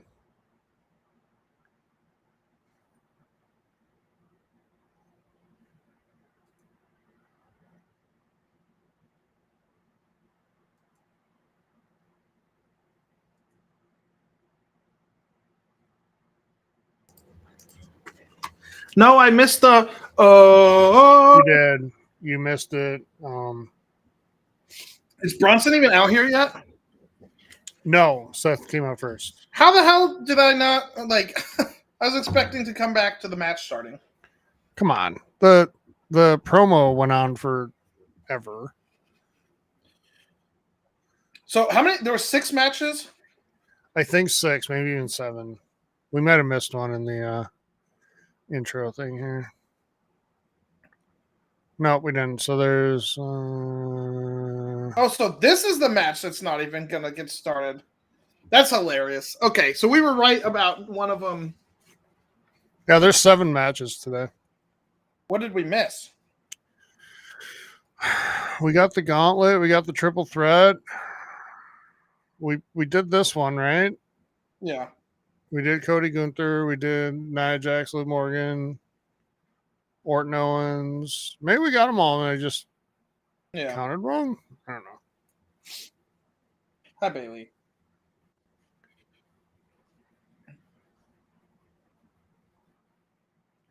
So with Survivor Series having the War Games thing now and all that, would you like to see a traditional Survivor Series match too, where it's just 5v5 elimination? Or just have the rest of it be standard matches? So say that again. So Survivor Series is now, we do war games at it, right? And that'll be Yeah. Bloodline, and whatever. Would you like to see a traditional Survivor Series match at it too, where it's like 5v5 but No, elimination? SmackDown right? versus Raw. No, and not even that, because it went to that eventually. But like in Hmm. the past, it used to be like rivalries, though. Yeah, I would like to see that I would too. because it's different, and you can get some people into the card that wouldn't normally. Yep. Like I feel like you could do a Wyatt's v what's the Authors of Pain or whatever. Well, the Wyatts against the you're talking about the one the Miz is kind of a part of. Yes. Oh, I forgot their name.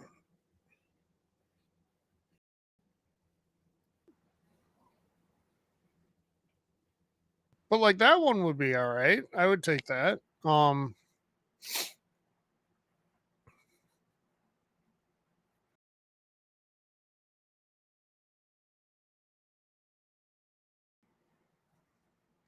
I feel like Rollins has been in so many matches now and is getting to the age where like taking those types of bumps all the time Yeah. is not going to be good.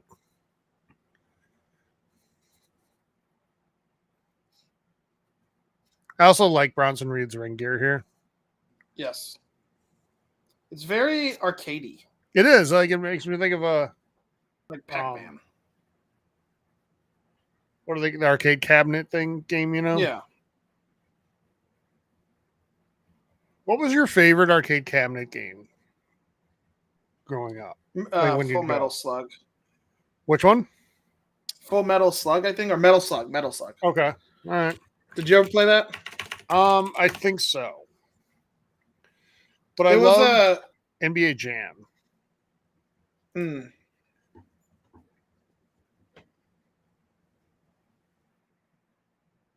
How many finishers are going to get kicked out of here? This match should be just a quick match, but I think he's kicking out of the tsunami at least once, right? Like,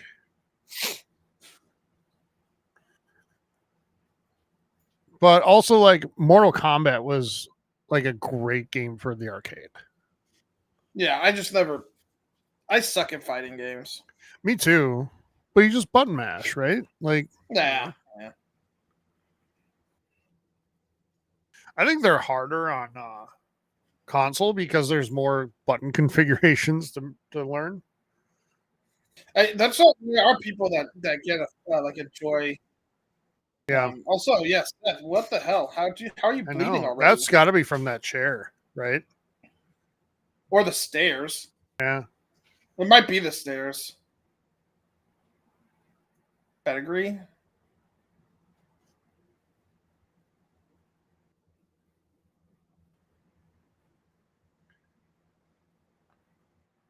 Did the Nia Jax movie? You should have just folded his arms. And like count. That's right. If you fold your arms, you win. Yep. Oh.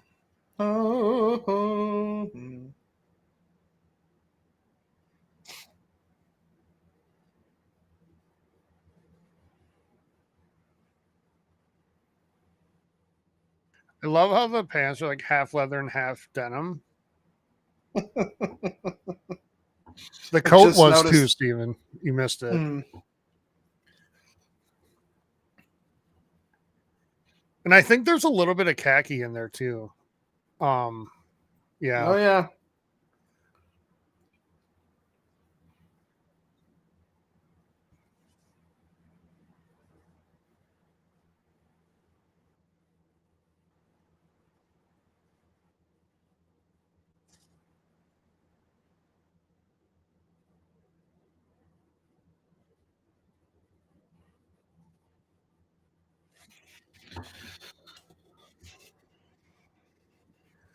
Hey, Michael, we got both of us, I think, took Seth in this one. It's we expected exactly what we're getting, an extremely physical match. But looking at Seth probably winning here, a bunch of finishers getting kicked out of, though, and all that type of thing is what we're kind of expecting.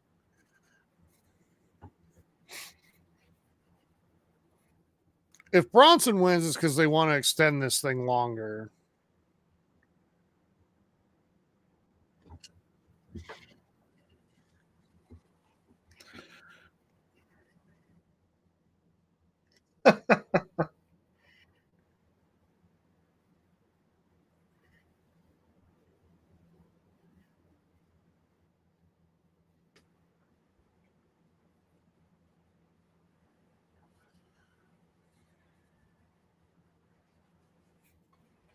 Steven, the Gophers have a chance at a big upset today. Well, a big-ish upset. Who are they playing? They're at Illinois. Illinois 6-2, ranked 24. Gophers winning 16-10 in the third. Which is the score that like scares me the most because it's like one touchdown, right? Like you're ahead, but one touchdown and an extra point. You're now not ahead. I don't even know what the college football rankings are right now. I didn't know Oregon was undefeated. Yeah, they're in the playoff for sure. Unless they lose like every game the rest of the way. Oh yeah, Bama's lost twice already. What's that? Bama's lost twice. Yeah, I keep forgetting that Nick Saban is not there. I know. He's on game day now. And he's like one of the best parts of it. I still like Lee Corso, and I hate that people like mock him and make fun of him and whatever now. I mean, how old is he? Like 500 right now? He's in his 80s. But he's like, he loves college football, and he always has. And he had a stroke like years ago, and he still does this. And, you know. Your favorite person is on game day, right? That is the worst part of it. And he, of course, Steven, has the center seat, like on the table, because there's like 6 panelists. He has the center freaking seat. Is Kirk Herbstreit still there? Yeah. Herbstreit's good. Like I've always kind of liked him, and he does a pretty good job on Thursday Night Football, especially when Al Michaels now forgets stuff sometimes. But he's still Al Michaels, so it's still fun, you know.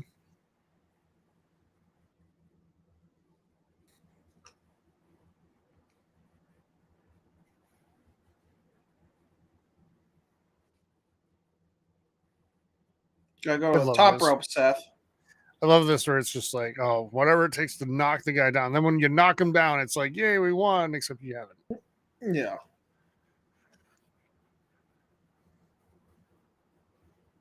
Where would these pants rank on your Seth Rollins? I would wear these rankings. probably towards the top. Yeah. I loved his when he was the special guest referee, that outfit. Yeah.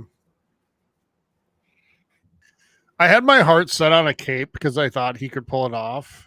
And then when that wasn't there, I didn't like it as much, but you're right. Looking back now, like it was fun.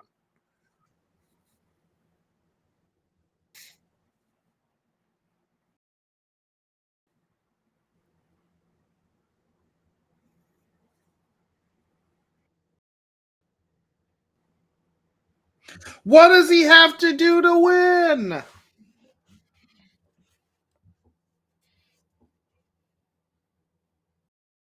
Reaching down deep inside. He's starting to ask himself, Steven, can I beat Bronson Reed?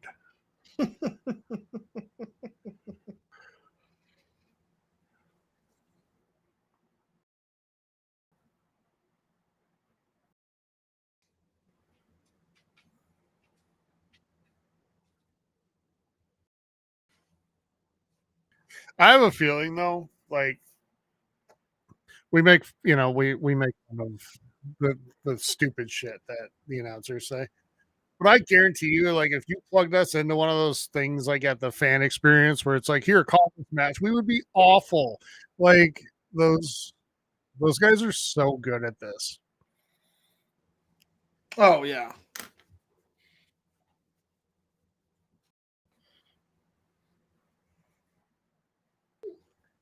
It's just like calling a sporting event. Same thing.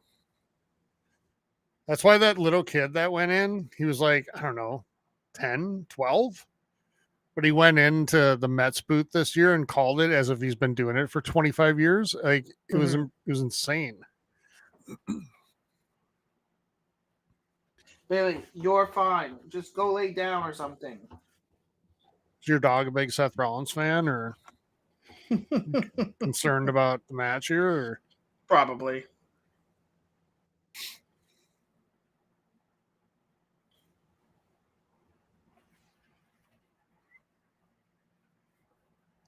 Charlie's just on his little dog bed here.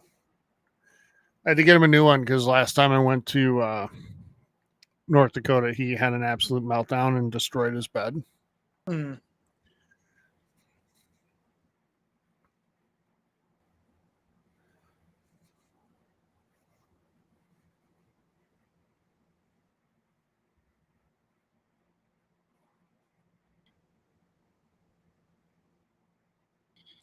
Bronson, you haven't hit 15.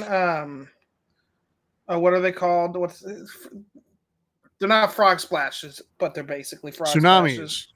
Tsunamis. You haven't hit 15 of them yet, so we can't win.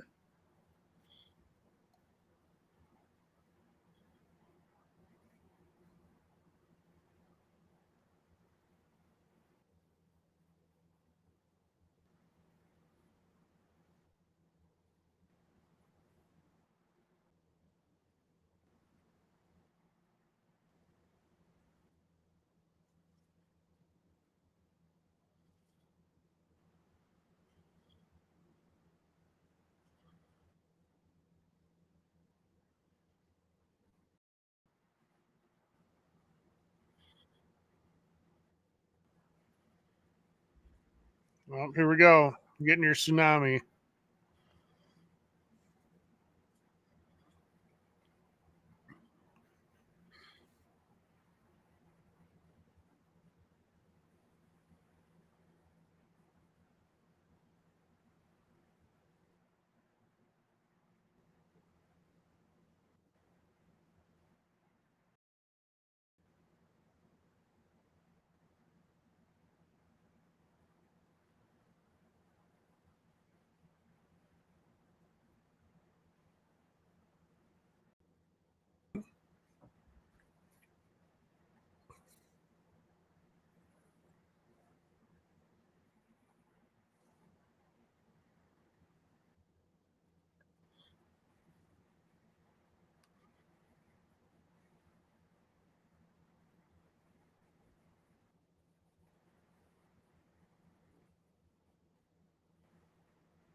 Stomp.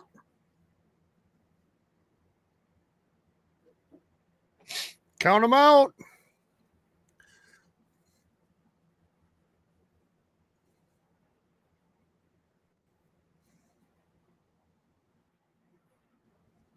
Stomp again.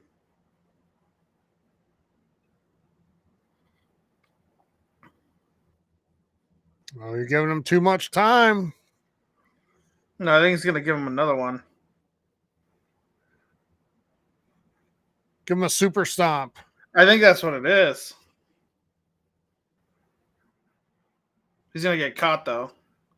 Oh, no, he didn't. That's what they call it, Tyler. Super stomp. Hell yeah. I know my shit. Okay. That wasn't as... I mean, that's a bit of a letdown. I'm just going to say. Holy crap. Did you see that? No. What happened? Oh, he's bleeding. Yeah. I think he really did catch the corner of that, the stairs.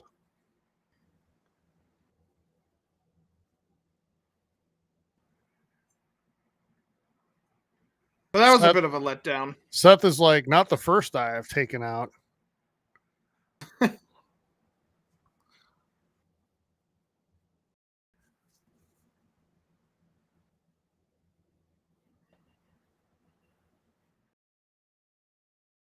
I think Seth might be coming back as a heel.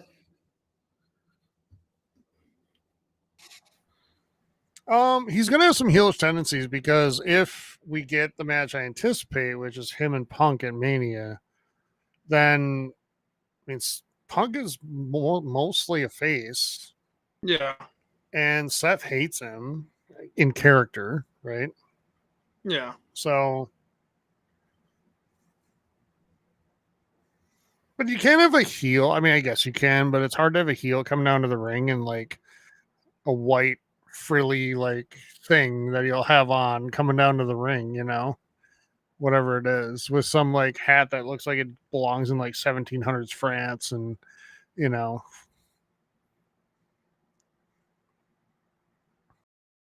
Did you say what the fuck is wrong with you? I think he did.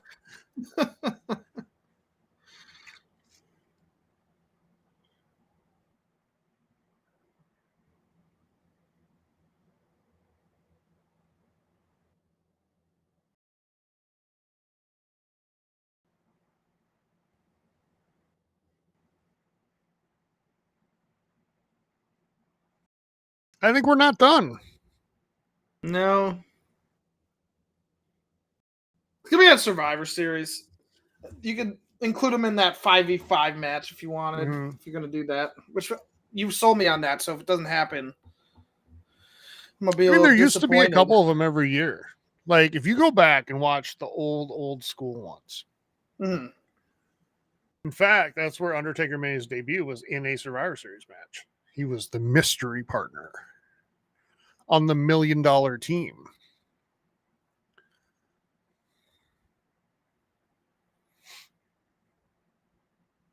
But like the Wyatts versus, you know, whatever that group is, the Miz group, feels perfect. And you can establish the Wyatt Six as dominant.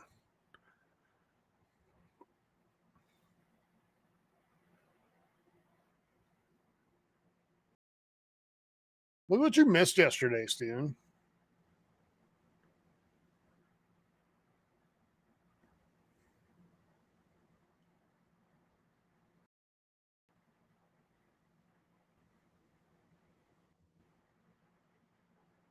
Your kids would probably like it if you put one of those in the classroom.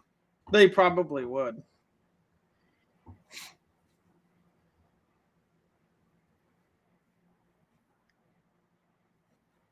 I just have a feeling we're never going to see that commercial advertising a Twins belt. Probably not. Oh, this Oh, here match we is go. next.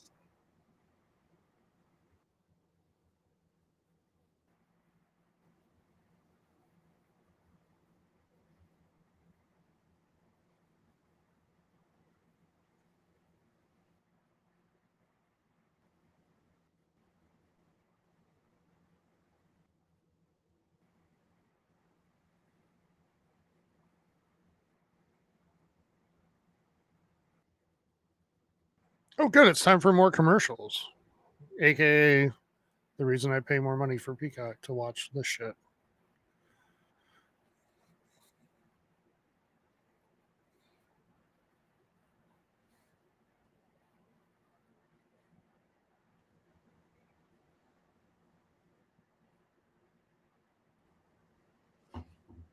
I love Liv Morgan.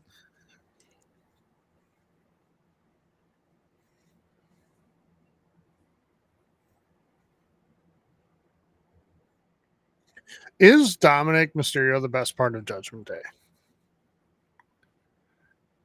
Yes. But that's not necessarily because of Dom. It's because they haven't done anything with Judgment Day. True, but I also think it's partly because of him.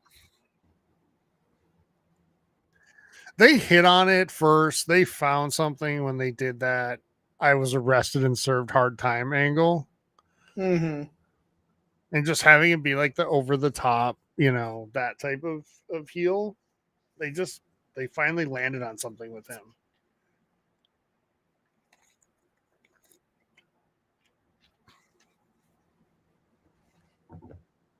You know what tag team I like in the Which men's one? division is Pretty Deadly. I just think they're funny. Yeah. They're not bad in the ring either, but No, they're good. The problem is I feel like the men's tag team division is mostly irrelevant right now. The Smack, I don't know if I disagree, or I don't know if I agree with that. Because I think, well, you now have the new one, the Motor City Machine Guns. Is that the name? You have the Street Profits for however long. You have the Raiders or whatever they're fucking called now. No, I mean, no, that's fair. I just feel like, does it ever feel like a big deal though? No, and that's because it's been like attached to a faction that has been in two massive storylines not related to the tag championships. It was the Bloodline and then Judgment Day. Mm-hmm. So they're never fighting for the belts, and you never felt like they were going to lose them. I just don't feel like we're in any danger of having a tag championship match be on a PLE. Yeah. On the men's side. I love Tiffany.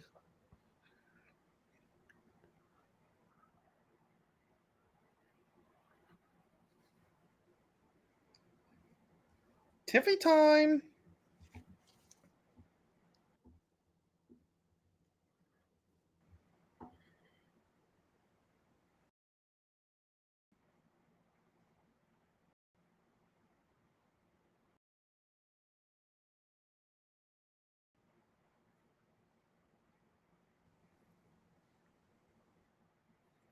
I also love that they flip the script with this and have like the male wrestler come out and basically be like the manager and sidekick to the, yeah, you know.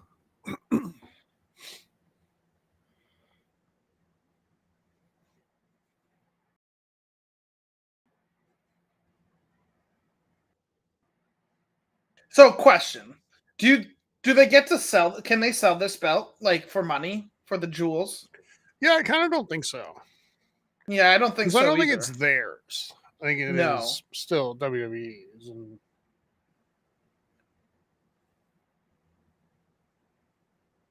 also, do you really believe that belt has all of that in it?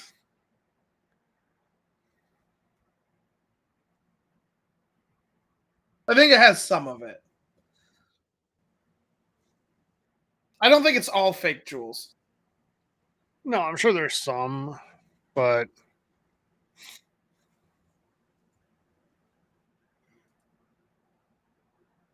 all right, crew, who do we got? We got Nia Jax or Liv Morgan winning the Crown Jewel Championship. It's Liv. I don't even know. This one's hard.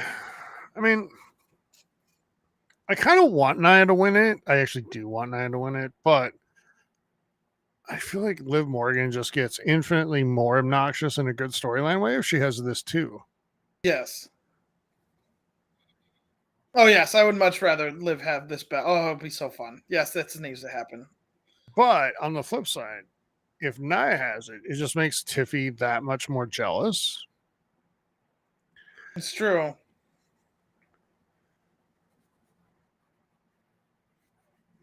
But I do feel like everything about it just fits Liv's character more right now.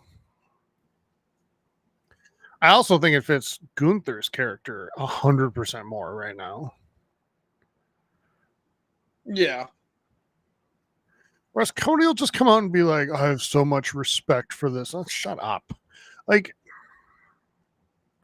Gunther will come out and be like, see, this is why I'm better than you. You know, and all of that. Like, it'll just be better. Where's Dom? Where's Dirty Dom? Well, Steven, like we said, convict people with convictions cannot travel. He's done hard time. He has.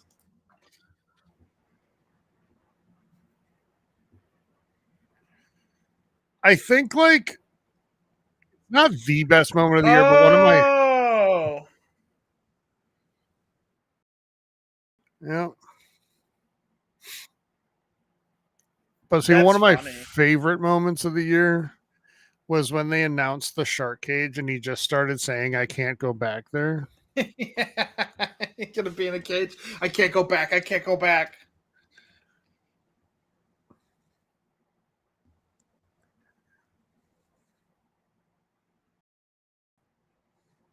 Do we have to have a whole ceremony first or what?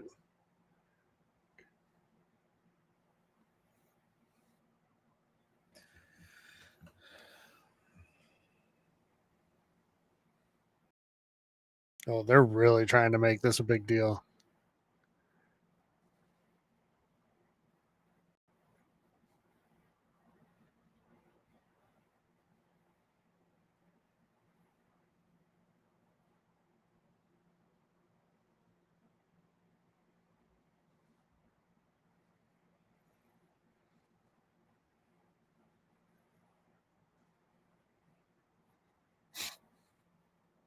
I don't know why I'd never paid attention. I didn't know she was from San Diego.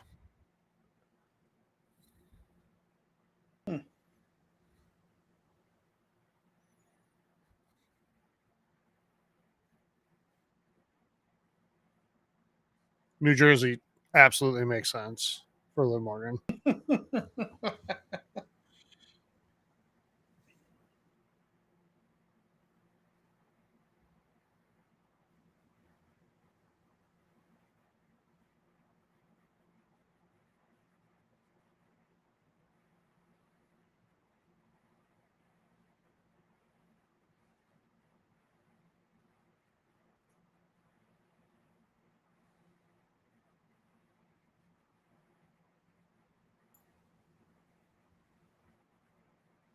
I do love these effects they put on screen for us here.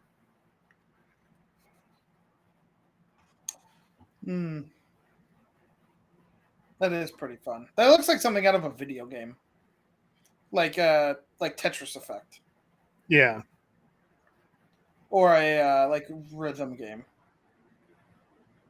I forgot about Tetris Effect. That game was fun. It was.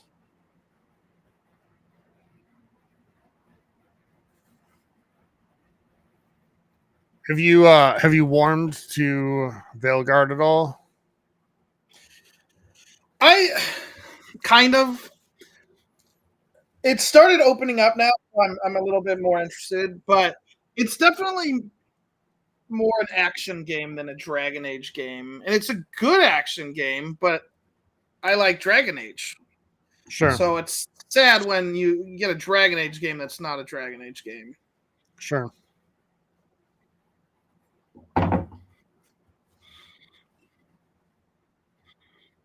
But it is fun. The combat's fun, so we'll see.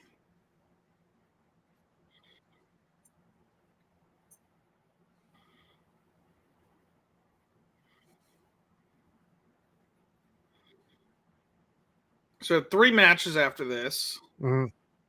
And they're all men's matches, which I find interesting.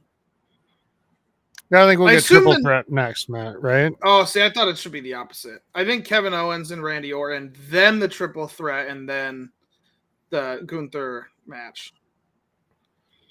Because I just don't think you can have Kevin Owens back to back. I don't think it's a good idea to put that match back to back. They're going to be similar-ish.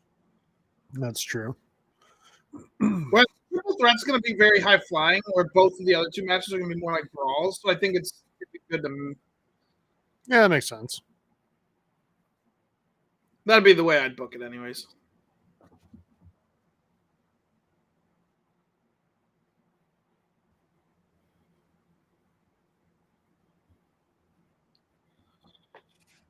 Liv, do the thing that Nia does, where you jump off the top rope and just sit on her. See if it works for you. Yeah.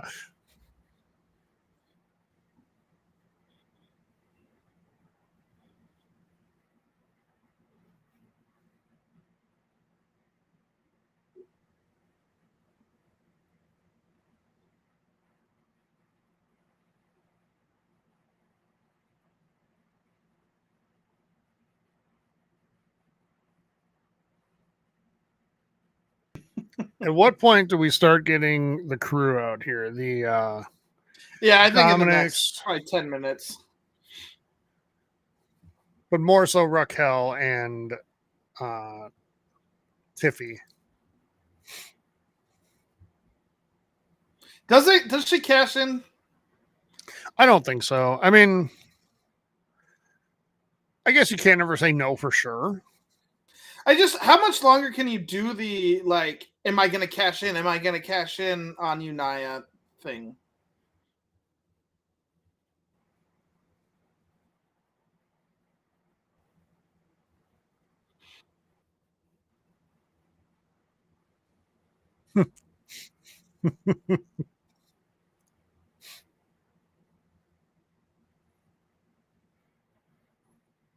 Uh-oh. Oh, no. But see, this is a good wrestling move because I buy that this hurts like hell. As God is my witness, she is broken in half. Nia is much improved in her. Oh, she's in so her much new better. iteration.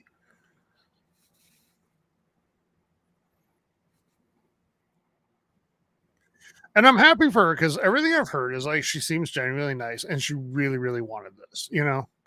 Mm-hmm. Like when she got released before, she didn't go to another promotion. Like she went home. Like this is where she wanted to be. Yeah. And she just worked at it, and got re-signed, and then, you know, away we went. Wasn't it like a one-off at first? Wasn't she in like the Royal Rumble or something? I don't remember her the comeback, but it might have been.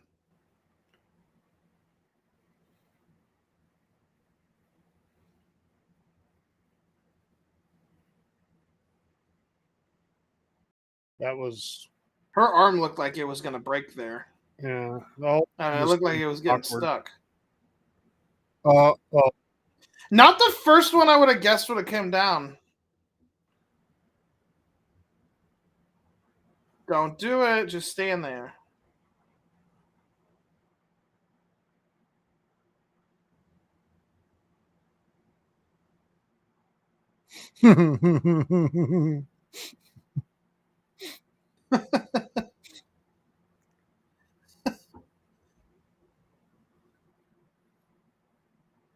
Tiff, I love the outfit.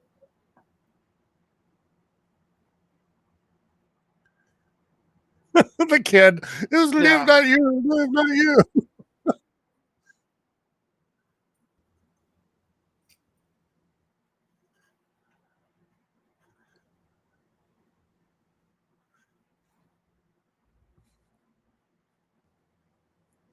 Tiff, don't. Don't leave. Stay. Boo.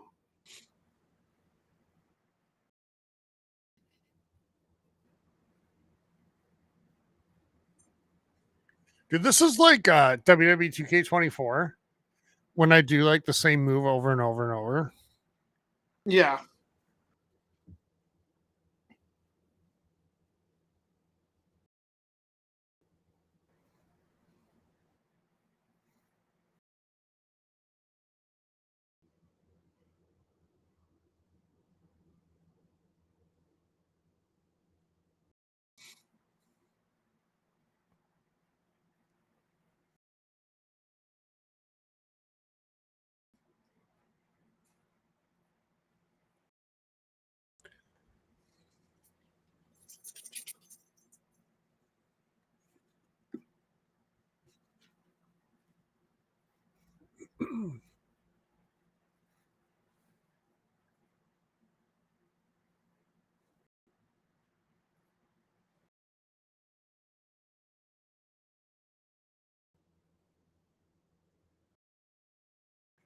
So Tiffy Time's totally going to cost Nia this match, right? Like Mm-hmm. with all these shenanigans.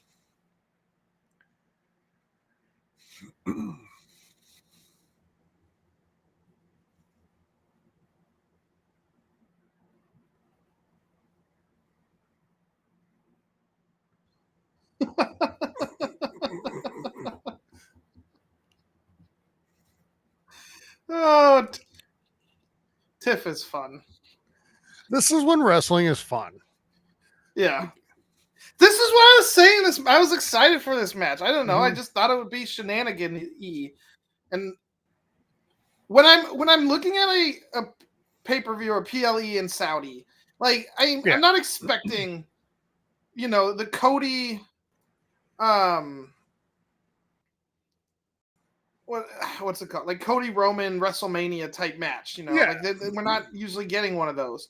So then I want just fun, and I just Liv and Dom are fun. Tiffy is Speaking fun. of, here's So Dom.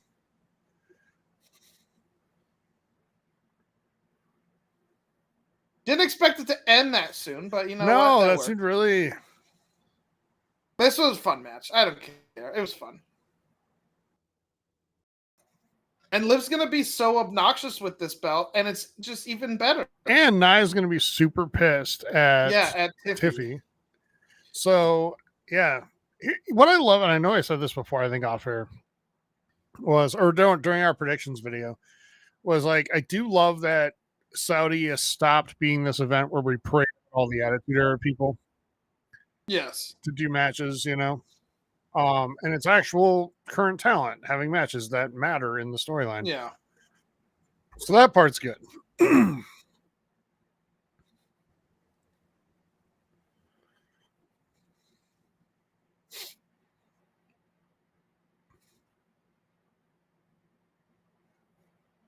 I do love the Liv face after she doesn't get the pin. Yeah, I was gonna say, at least she doesn't do that all the time like she was a few I know. Just everything about her a few years ago was like the worst. I feel bad saying that, but my God, it was just bad. And now, like, it's a 180 completely. Or as some people would say, Steven, it's a complete 360. Complete 360, yeah. Yeah.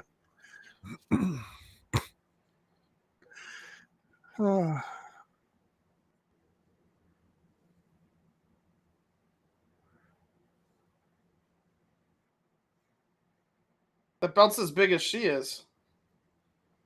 I think that belt is wider than her head. I think it is. Is she Superstar of the Year? She won't be. No. Because if you combine male and female, it's going to be Cody Rhodes. But is she?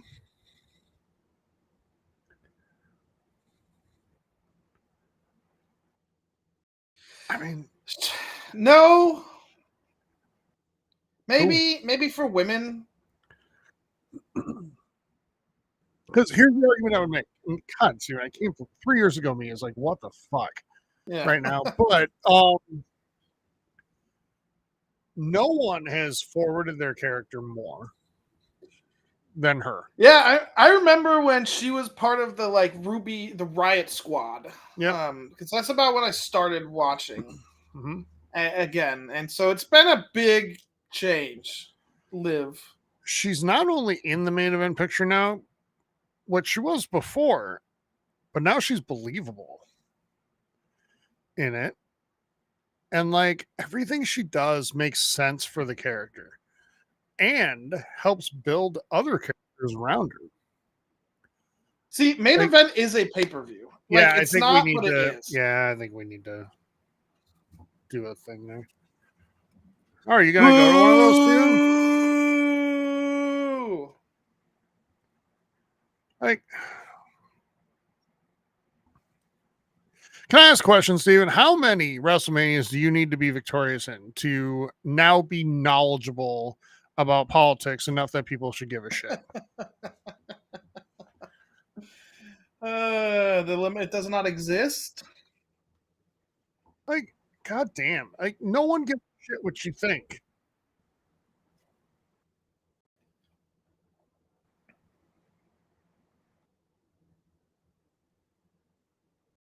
That store would be trouble for me. Yeah. See, yep, this is the match that should be on next. Tip that. I've been off on this today. Like, usually a pretty good read on these things, but yeah, you got. I think this is a 3.5 hour pay-per-view. If not, oh yeah, for sure. I mean, a lot of them are kind of anyway most of the time, but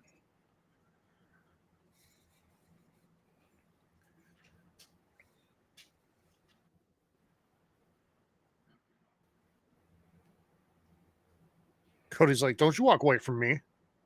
I'm the LeBron James of WWE. That means I'm in charge, really."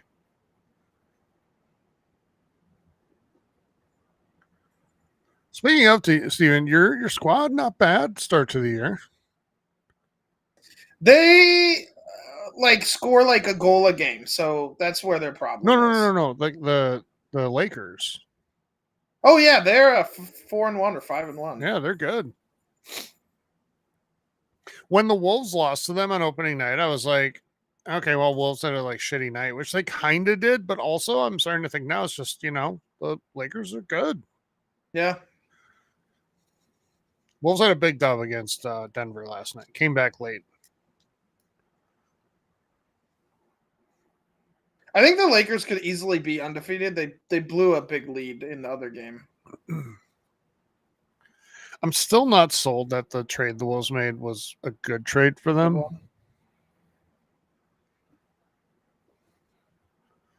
And the big meow is just tearing it up in New York.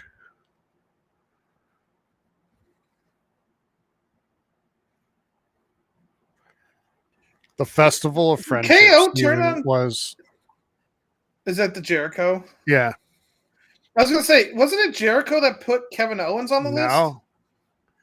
No, they had the Festival of Friendship, and then Jericho's list had gotten broken. And so KO gave him a gift, and it was a new list. But then Jericho's like, why is my name here? And he kind of lifted it up further, and the back of it said the list of KO. And then he put him through the TV. You just made the list. Oh, God, that was such a great run by Jericho. Jericho's a champion again. Did you know that? I did not. He is TNA champion currently. Let me go to AEW's little website. I forgot that Bobby Lashley is an AEW.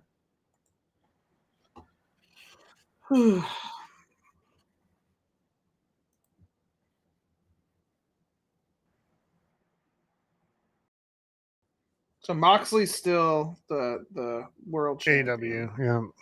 See, AEW has the women's mid belt. They have the TBS champion. Mm-hmm. So that's WWE smart. badly needs one. They really do.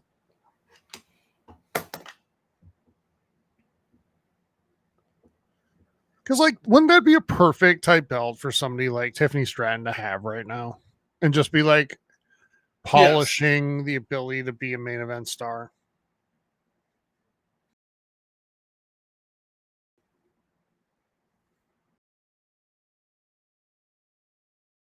This is the best type of character for KO, by the way. Like being this guy.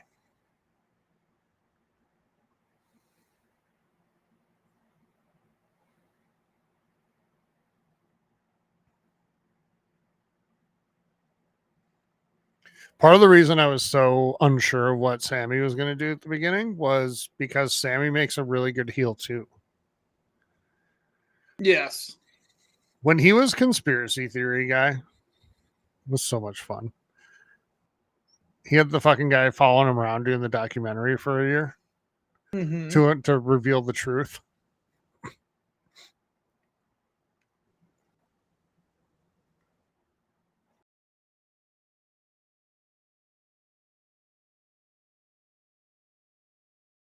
$80 pay-per-view matches. Go take and tear it.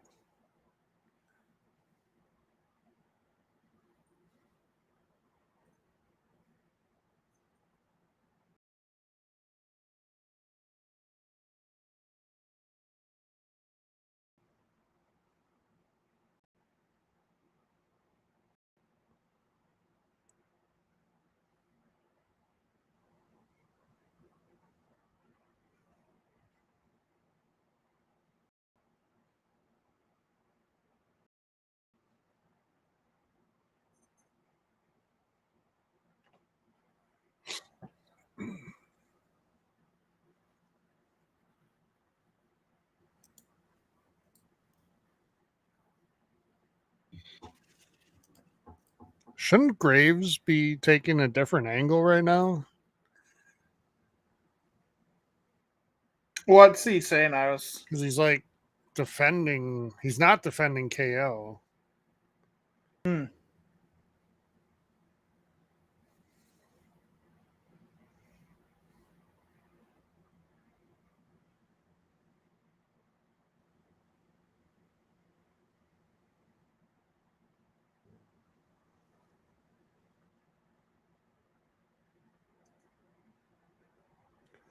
All right, y'all. Who do we got here? We got KO and Randall Keith. Who's winning this one? Has to be Kevin. Yeah, I think Kevin Owens.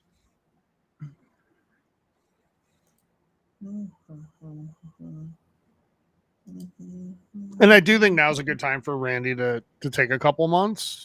Yeah, bring him back at Rumble. the Rumble. Yeah.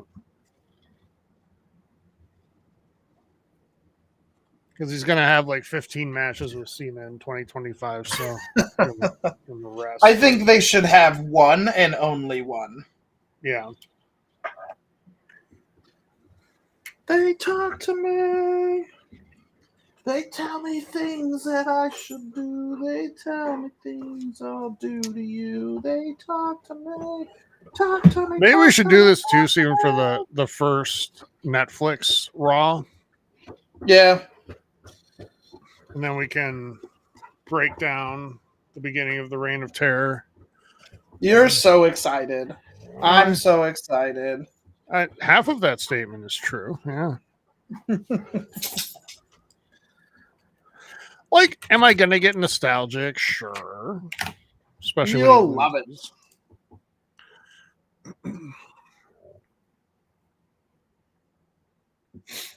Does he break the record? And do you even want him? I think he should. And yes. Why? Okay, so Payback is October 4th, 2025 in Anaheim. Oh, nice. Okay.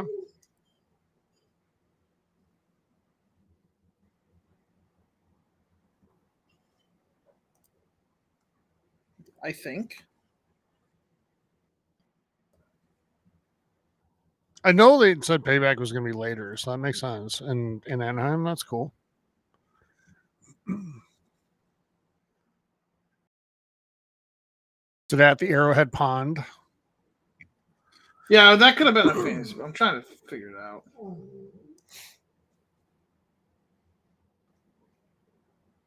It's kind of a pain in the ass to find this shit.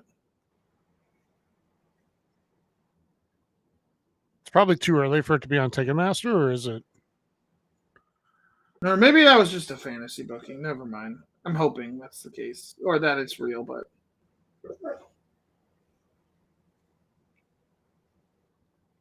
Okay, so the first Raw is the 13th.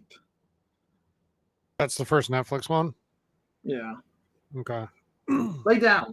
Lay down. I thought it was prior to that. I thought we were going to do like a day one type thing. Yeah. Are you going to go to Slam? By the way, I think that's Orton Cena main event for one of those nights. Yeah, I would agree with that. I think that's where you need to do that match.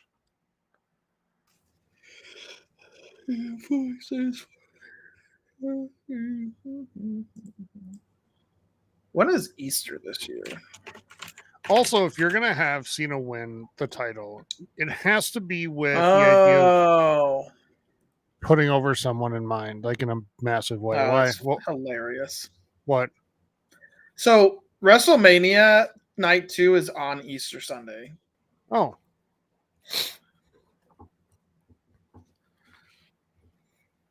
Is that going to be a wrench for you?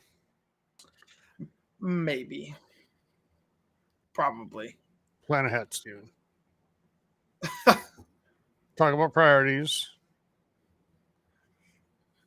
I'm going to have to sell that to my wife. I don't care, but.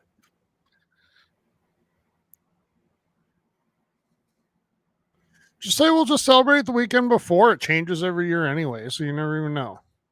We'll just be Orthodox Easter this year. Yeah. Which is a week later, I think.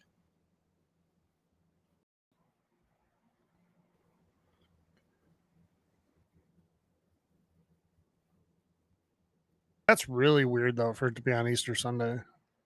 I am a little shocked by that, to be honest. I feel like they normally stay away from that holiday. Maybe not. I don't know.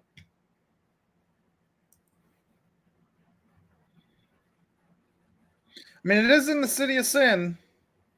True. Now if we were to be like, we're going to it, that might be an issue. Well, actually, I think that would be easier to sell. To be Easier honest. sell. Then so you're going in spirit. Forgot to mute in between. Oh well. So actually, what I just read was according to Meltzer. So grain of salt it, but Yeah. Is that it's a week tourism weekend, so they want like Vegas wanted it. I love this. The match hasn't even started.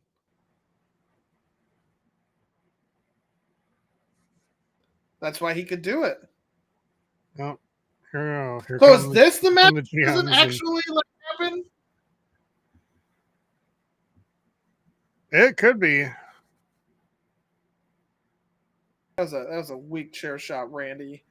Well, yeah, it's because they went soft, anymore. Steven. They Yeah, got woke and they won't do headshots anymore. That's right. Get woke, don't have brain damage. Oh, babies. Randy Woketon.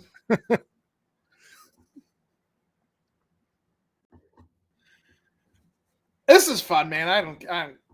Yeah, like it's what this match should be. I am not like you don't go into this match expecting a technical masterpiece. No. Hey, Bailey, drop it. Bailey, come. We're gonna ring the bell now. Lay down. Lay down.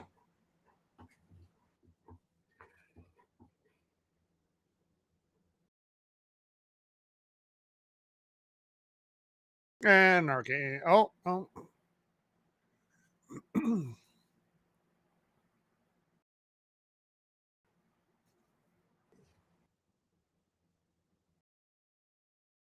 Oh, say it, Steven.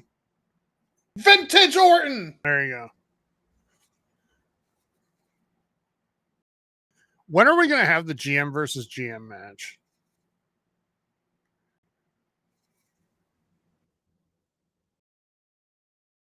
I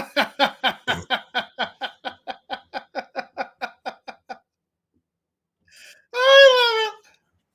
Now stun him, Kevin. I think Nick Aldis is about to be stunned.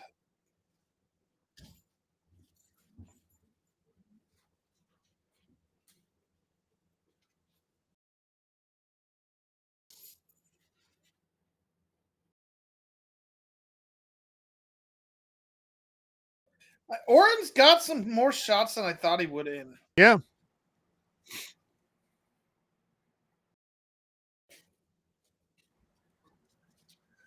But Randy's turned into vintage Randy, the legend killer. Here's a question for you: we know Randall Keith is a first ballot Hall of Famer, right? Like first right away.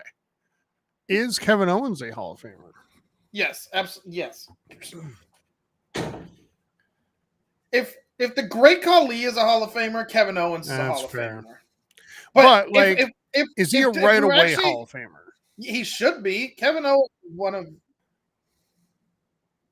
He doesn't necessarily have the championship pedigree, but I think that's because Vince is a dickhead. That's true, and I think the answer is yes. But I'm just wondering, like, what other people think. Kevin Owens is a first ballot Hall of Famer. If it was a real Hall of Fame. Yeah, because I've always been a KO fan, mostly because he beat Cena in his WWE debut. He's a workhorse. He really is, and to the point where I think he puts his body through extra hell. Yes, he's the closest thing we'll ever get to another Mick Foley. Yeah, that's probably true.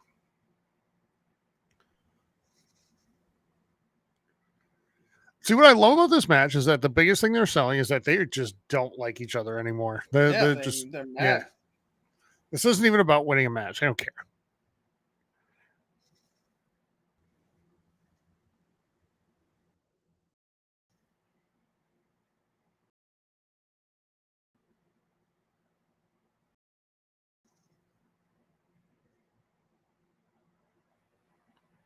Did we just fade Cutting away to there? commercial break.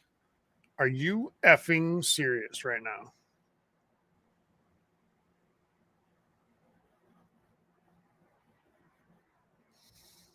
Steven, explain to the me end of while that we're watching match? this shit. Explain to me why I pay for Peacock Premium again. I know. You're giving us a commercial during the match.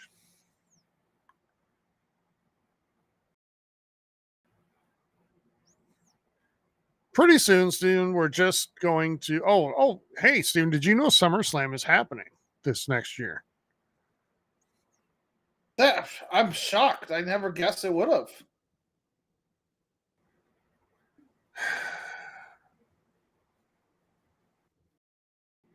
I don't remember SummerSlam from this year, to be honest with you. It was in Cleveland. It was okay.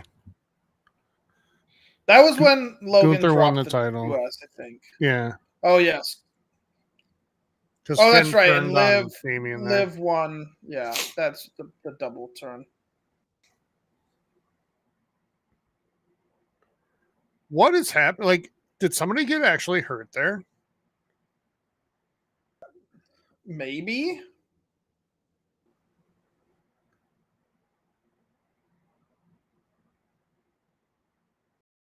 I feel like this isn't.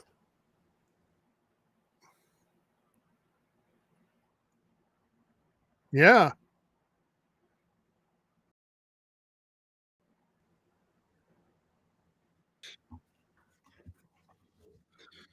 All right, I'm going to try to eat before this next match. Yeah. That was interesting. So we were right. We only got 6 matches. We just weren't right about which match didn't actually happen.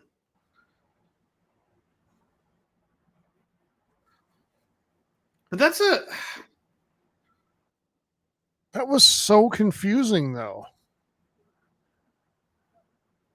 Like, that doesn't feel like a high enough jump where the match would be over and they'd be like, you know what I mean? And we were also right that Randy's getting some time away, right? Like, this was to sell him. Yeah, and he's coming back as a heel. Like, he already had the heel stuff in. I mean, he RKO'd the GM. Yeah. But that's only like a. Well, like, I mean, that's like a jump off the top rope. So my thing is, though, like, it was so awkward. Like, they landed, and then all of a sudden we just cut to a commercial. I don't know. All right, I'll be right back. Yeah.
All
right, so we got the triple threat match. Let us know what you think.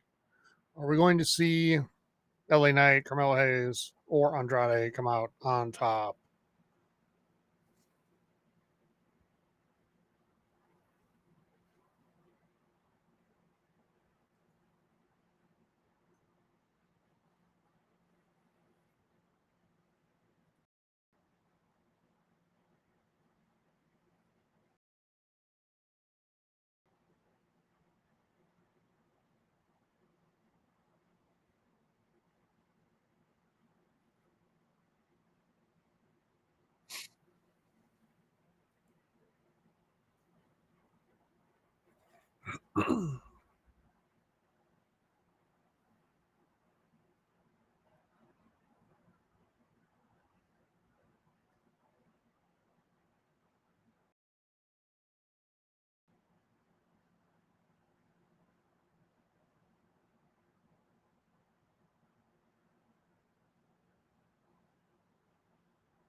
Yeah, yeah.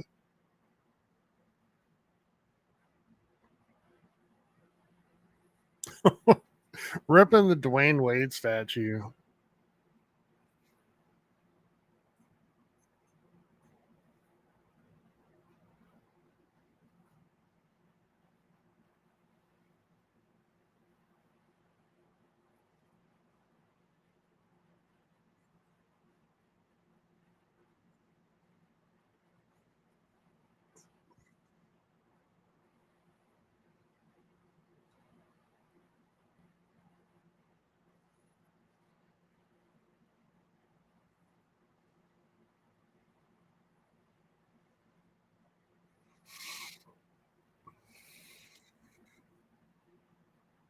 a nice move.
Well, oh, this is a fun match so far. Pretty high flying.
Really good action so far. Everything is leaning me towards thinking that LA Knight's going to retain here, but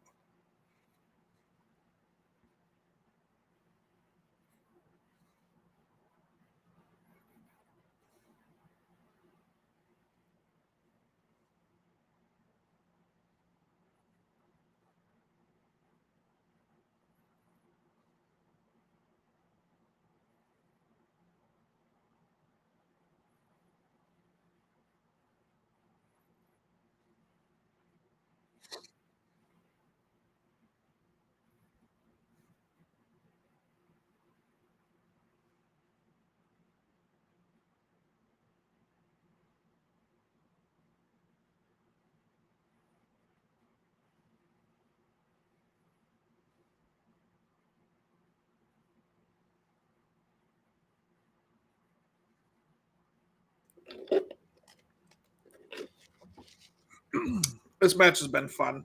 this match has been great so far. I like all three of these guys, and I actually think I want either of the other two to win. But I'm with you. I think LA Knight wins. Yeah. What was wrong with the Dwayne Wade statue? I haven't seen it. Oh, it looks awful. Just look it up. It looks absolutely horrific.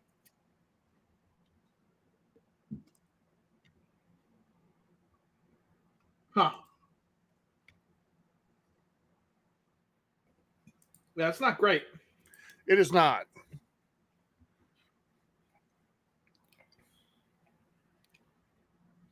Andrade's looked really good, by the way, in his return to WWE. Yes. He was largely wasted in AEW.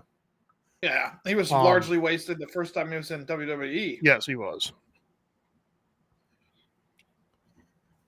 I like Carmelo Hayes a lot, too, in the ring. I do, too. I like both these guys. And honestly, LA Knight, like, cool. I like LA Knight, too. Yeah, he had his fun moment, but he is in his 40s now. He should be putting over other talent as much as he is having good moments of his own, you know?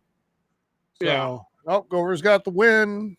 Covered a fumble. Problem is, victory formation. With the main event picture, like, you get some of these guys that should start going to the main event being stuck down here in mid-card belt land.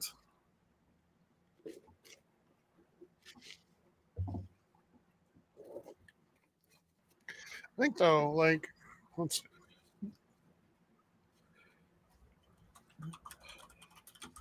Also, Carmelo Hayes Andrade 7 should be a pay-per-view match. No belt needed. Just have the match. I would agree. And it used to guys be. could Like, have a stuff like that good used to be pay-per-view on match. a pay-per-view. Yeah. Carmelo Hayes is only 30, Steven. Like, that's, in wrestling terms, not very old. Yeah. So he's got time. Like, he should spend the next couple of years, like, in the mid-card, you know, with a mid-card belt. And then, hopefully, That was cool. move into the main event picture.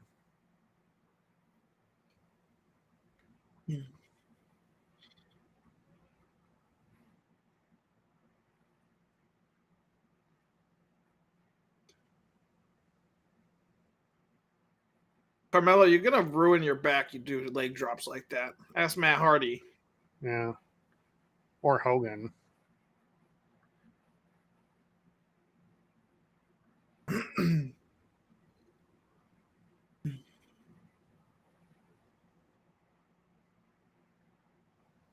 This is a really good match. Actually, we've had more good, strong matches today than I thought. Yeah, I told you I was excited for this pay-per-view. Yeah, you were right. I can own it when I'm incorrect. I hope it's not the last time I'm wrong this week. But Yeah, I hope it's not the last time you're wrong either. yeah.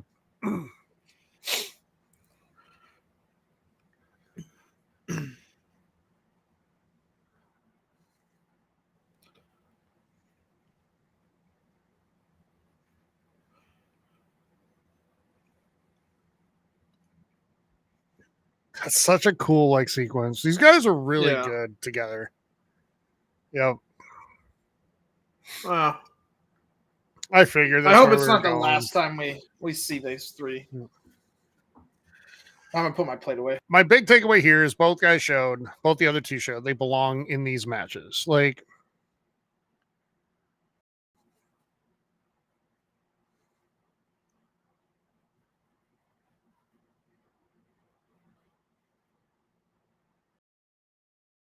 how about we make the men's tag team division mean more again, so we can highlight talent like these guys and have belts on them and see how they handle those storylines and types of things. I think that would be cool, because I don't want Carmelo Hayes to be just a like SmackDown storyline every week on Fridays for the next 5 years and then finally give him a shot when he's like 35, 36 years old. Let's, he's shown he can put on a good match. Like, let's see what he can do. And Christ will throw Logan Paul into any giant scenario because he has enough followers on social media. Like, Carmelo Hayes is, in my opinion, every bit as good. Let's give him opportunities.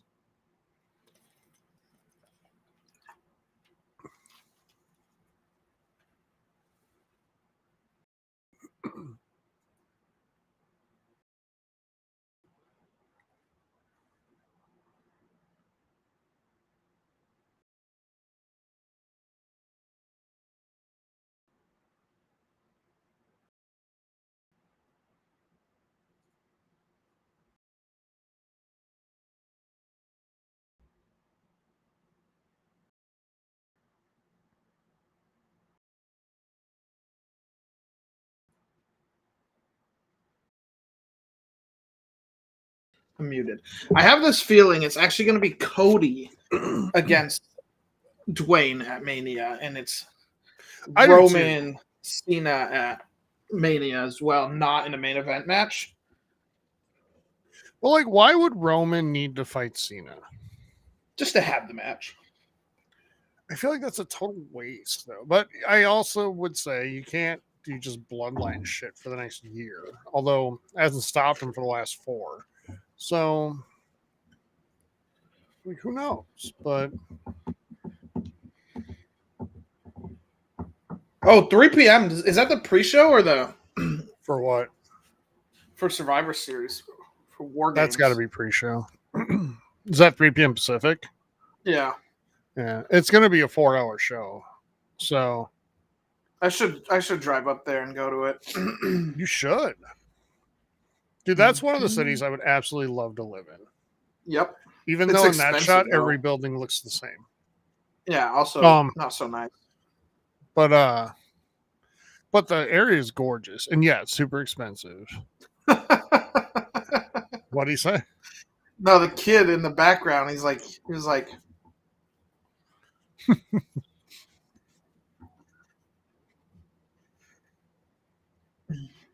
I love how even in the promo shot here for the post show, Solo's got the one up. yeah.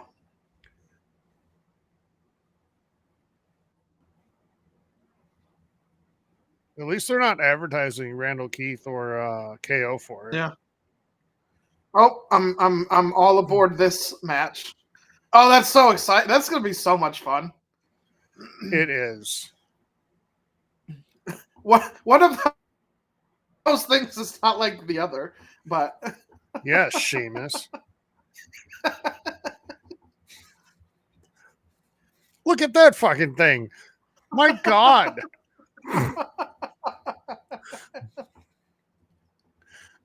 Look at that. Like, that is just obscene.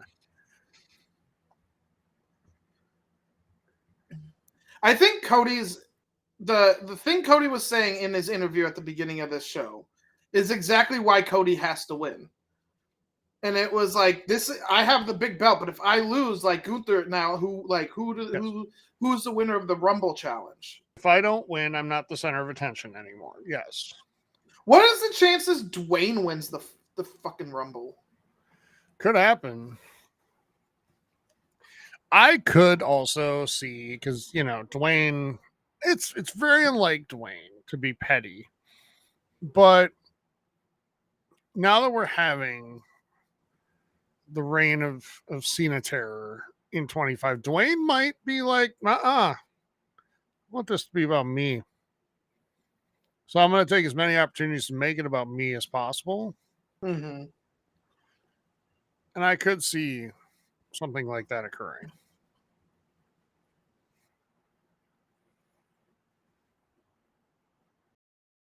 Ooh, you know what you could do? You could have so you have Punk win the belt off Gunther, right? Okay. Or Seth or whatever. One of the Punk ends up with the belt. Have Drew win King of the Ring and then beat Punk for the belt to take it out from him at Slam.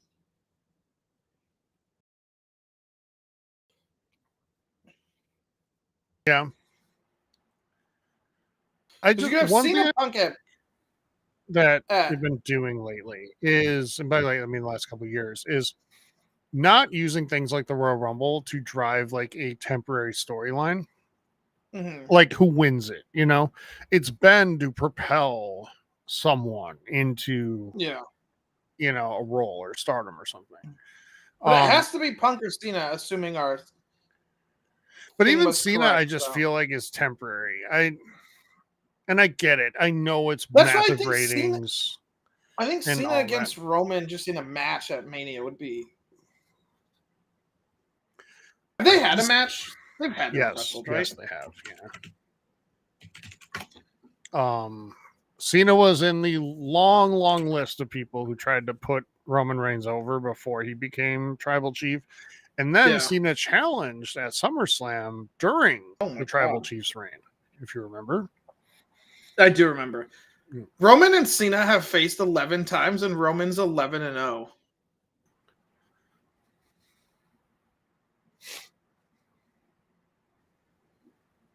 That's pretty crazy. Who retires Cena?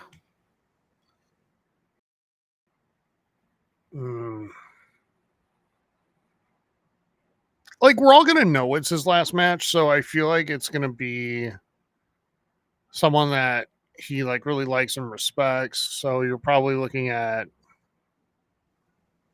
Randy or I think it's Cody. Yeah. Yes, I agree, but passing of the torch type thing, and you want it to be a guy who's younger. Like you're trying like that theoretically could build the next like face of the company. Yeah. Cody Rhodes is 39, so he's not going to be the face for a lot longer. Who's your next guy? Like, you know, we all love Dom Dom, but he's not going to be the face of No. WWE. No. I mean, Seth's about the same age as Cody. I mean, I'm looking at under 30s. And for the men, I mean, it's really Theory, Braun Breaker, Carmelo Hayes. And I feel like it's Breaker, but is that the type of match you'd want to have at the end? Like, I don't know. I feel like that last Cena match should be one of those classics that, Yeah. you know,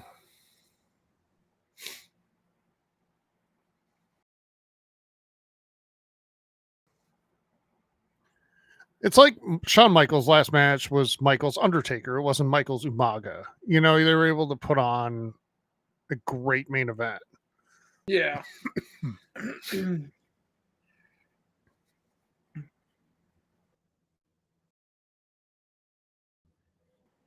Oh, Tonga Loa and Tama Tonga are also both like 40. Yeah. But that's why their current role's perfect, like tag teams and, you know, in part of a faction and all that. You Okay, know, Punk's Jacob what, like Fatu 46? and Solo are 31, 32. Okay.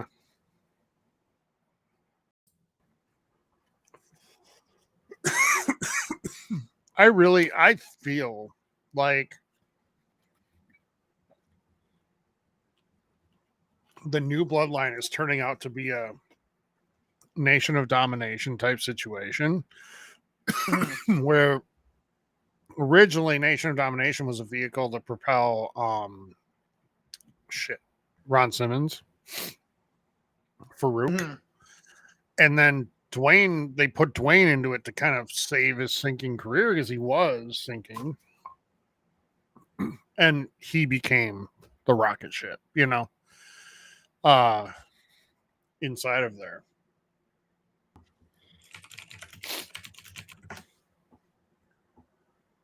Because I feel like this new one was built to propel Solo. And Solo's still good and Solo still can be really good. But I feel like Fatu has turned into the one that everybody's watching.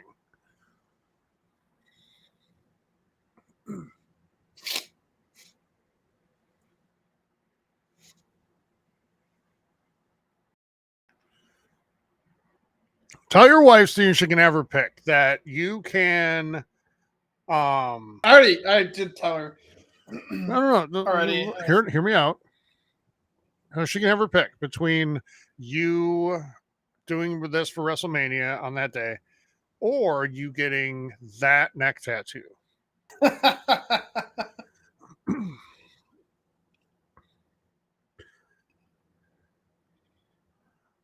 She can only have one of them, but one of them's happening. So you gotta. She can decide. Well, I'm gonna decide that because I don't want that neck tattoo. Do you think she would want a neck tattoo? No.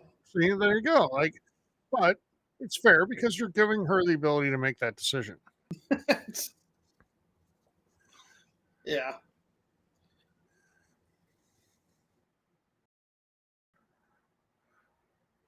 Does Ludwig Kaiser come down? Yeah, I feel like we should. He's another guy that I wish we'd push a little harder. My favorite is they brought Giovanni Vici back and then just like didn't do anything with him. Yeah, I know. Like in the last 2 weeks. I know. They've just like stopped, basically. He's gonna be back on NXT before long, if not already. I do like Ludwig Kaiser.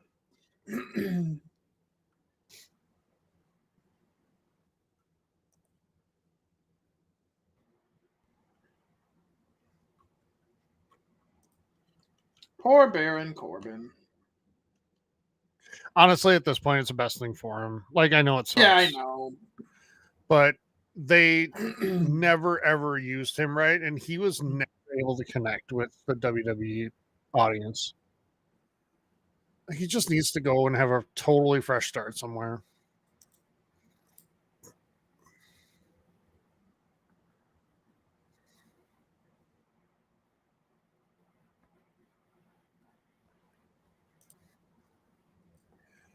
I feel like in medieval times, Stu, that thing could be used as like the like armor, you know, that would cover your entire torso. Yeah.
I would love to for this to be the type of match where Gunther just comes out, chops him, and like power bombs him almost right away.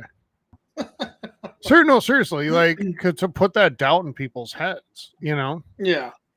Because I don't think anybody really thinks Cody Rhodes is going to lose.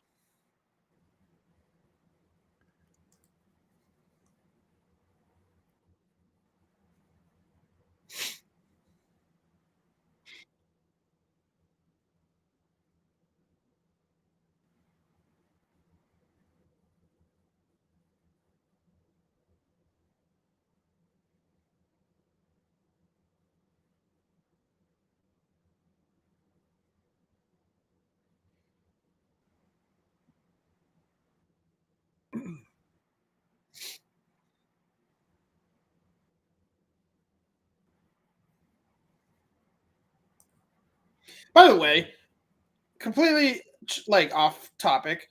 Why the hell do video games like all release at the same like time frame? I swear we went months without like a good one, and now I have like 10 that want to take my time. Yeah.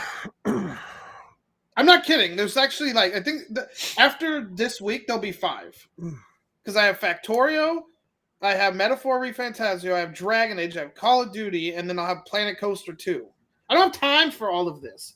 But I had 6 months where I'm like, I don't have anything to play. So this is annoying.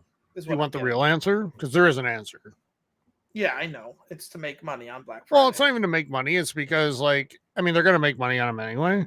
But it's the promising Q4 budgets to shareholders is a big deal.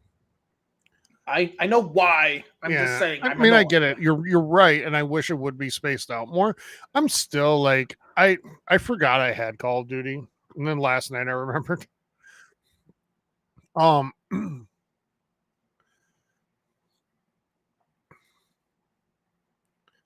just need to jump in and start playing a little bit more, but I'm still in that mode where it's like, man, there just aren't many games this year that have me like, damn, I can't wait to play that. It kind of sucks. I haven't had this in a long time. The good news is I'm crushing my reading goal for the year. Yeah. As a result. I'm reading Conclave right now because I want to go see that in theaters next week. Yeah. Is that the Pope one? Yeah.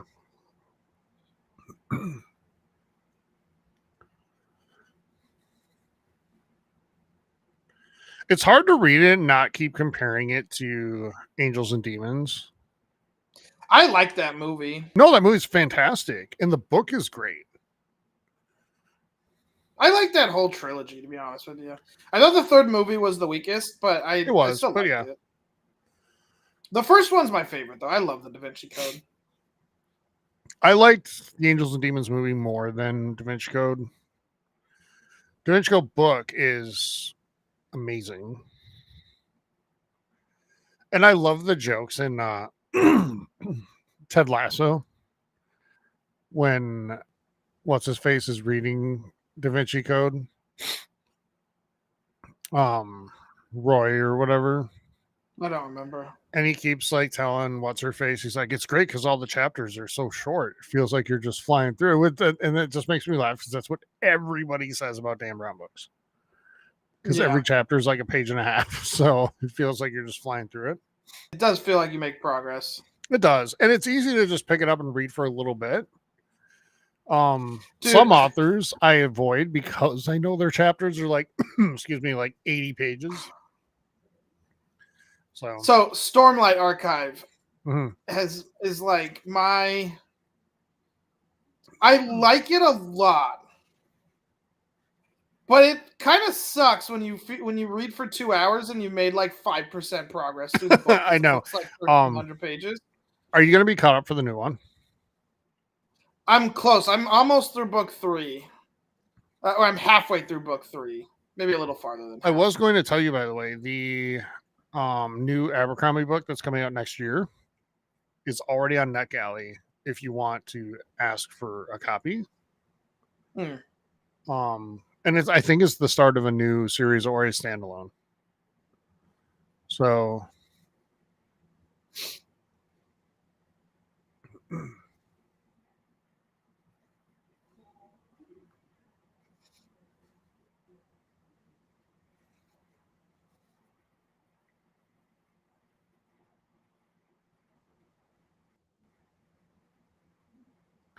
that was weird. Gunther's 250. I mean, I've seen guys that are 6'3", 215 that look a lot wider than that.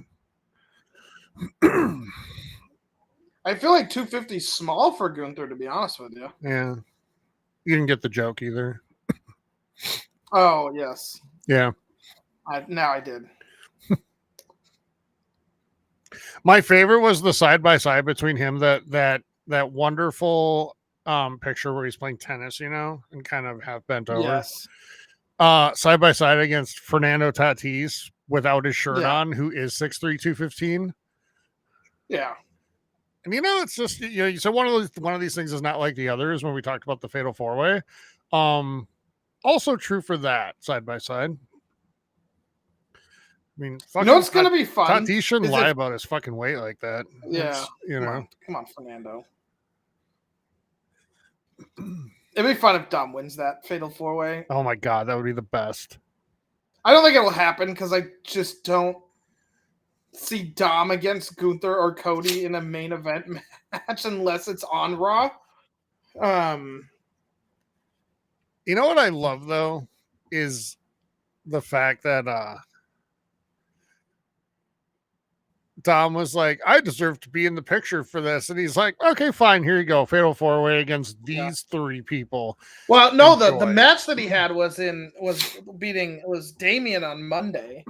Yeah. Because he was like, I will have you face a former, and he beat him. And then he got his ass kicked, but then he beat him. Yeah.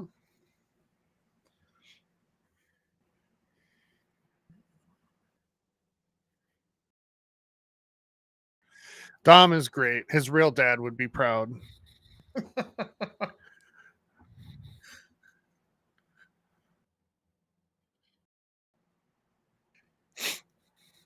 By the way, underrated comment from Tiffy Time. I think it was on Friday, but maybe it was on Monday, where she's like, "Oh, if I win, do I get Dom too?"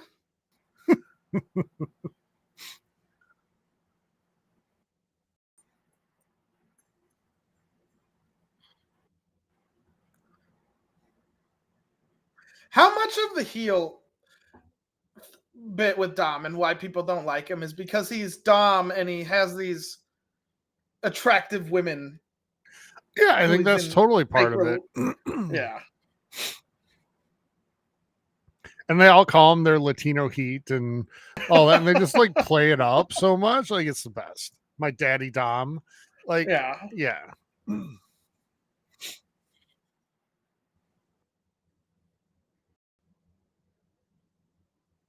Oh, yeah. I forgot to look up how old he was. He's like 27. Gunther's 37. Oh, Gunther. Okay. I thought you meant Dom.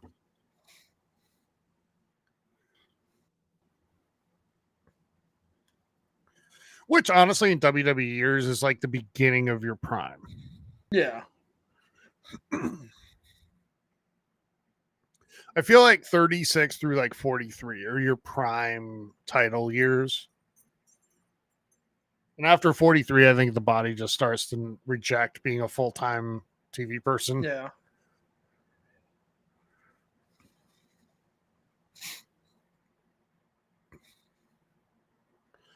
He's going to wear Cody down. He's going to kick the shit out of him for another 10 minutes. And then Cody's going to just hulk up and do the 3 crossroads. And then we're going to give him that obnoxious thing. I hate these matches. I really do.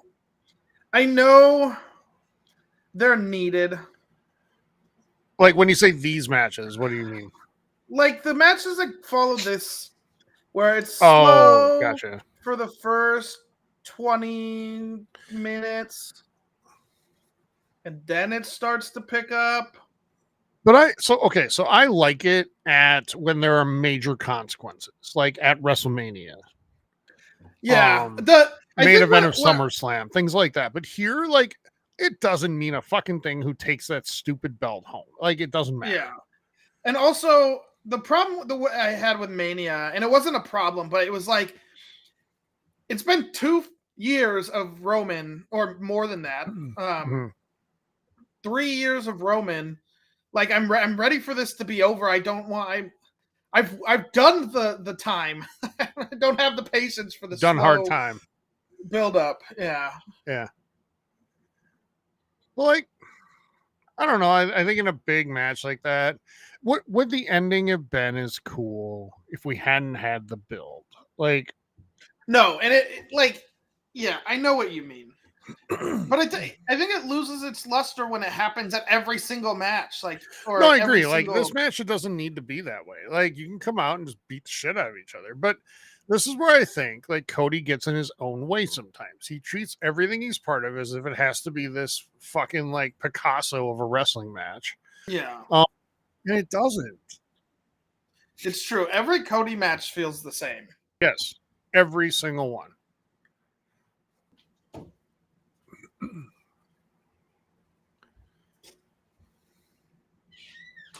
It's just like when I watched Hogan matches back in the day, like or watch them on Peacock, formerly WWE Network.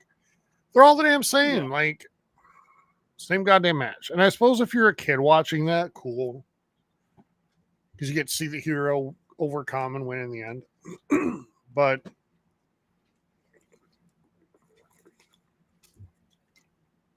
at least I know, Steven, this decibel meter is like legit. If Vince was running it, it'd be in the red every time. Like when Vince would claim that attendance was always a record. Yeah. Every time. You saw that right on the Vince doc when they were talking about the WrestleMania 3 attendance. Yes. Yeah. I mean, I saw it too with the whole Hogan versus Andre, like being the first time he was ever body slammed, as if it happened 10 times before. Yeah. And first time Andre ever lost, no, it's not. He's lost before. And all of that. I think I'm gonna finish that doc maybe tonight. Or maybe it is quite good. It's also like depressing, really, but it's also good. Well, then I got to get fully caught up on Penguin now that I've watched Agatha all along. Yeah, I'm an episode behind on Penguin, so we'll watch. You know what I was doing with Agatha, Steven, is the thing I do when I really like a show. Yeah, you don't want to finish it. I stopped because I don't want to finish it. Did Gunther just yeet? He did. I love Gunther.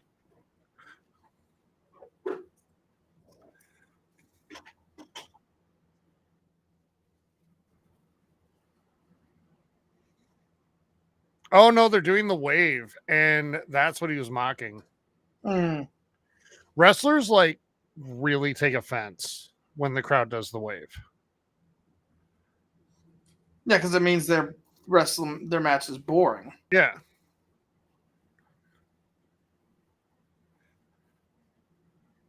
Do you remember that match where Charlotte Flair went and flipped off the crowd at the beginning? Yes, I loved it. Yeah. I love Charlotte Flair. She's come back.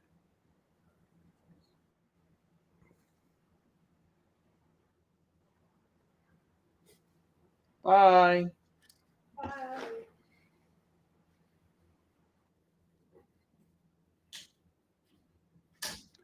The nice thing about these like afternoon ones or morning for you, Steven, is like when it's done, there's still like plenty of time left in the day. Yeah, I still got the day. I used to hate the Sunday night ones because it's like, well, the weekend's over. Yeah, that's why. It- That's why I hate Sunday night football in Yeah. any other part of the country. For me, Sunday night football's over at like 10:30. Yeah, it's over at 8 for me. So it's like, okay, I still can have a couple, like an hour to relax. Yeah. Or two. And I'm already resigned. Like when Sunday night football starts, I'm like, okay, this is the end of my weekend, right? That's the last thing I'm doing. Don't forget, you get an extra hour of sleep tonight. Oh, yeah. Merciful enough to delay this bullshit for another hour this week.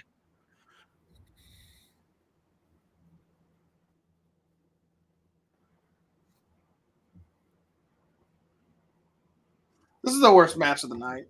It is, and that's sad, but I kind of expected it to be, though. Yes. And this was the match I was least looking forward to. And it's not a Gunther thing because I've loved some of Gunther's matches. It's the Cody. It's Cody's Cody. Matches all feel the same. Yep. He needs to lose. But I had that same problem with Roman too. A lot of Roman matches felt the same at Roman's, the Roman feels like more of an attraction. At least he did at the end. At the end, for sure. Yeah, early on. Yeah, Roman matches always had like weird shenanigans, but at least you were asking yourself, like, how is it going to happen this time? You know? Yeah, but that's the thing that annoyed me is I knew it was coming, so it didn't. There was no. But this time I don't have to ask myself how it's going to happen, Steven, because I know. Yeah. No, we're going to do this. We're going to do our little, yeah.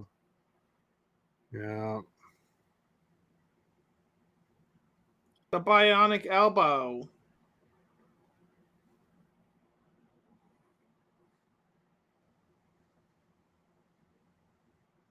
Because if I don't win this belt, nobody will want to fight me anymore.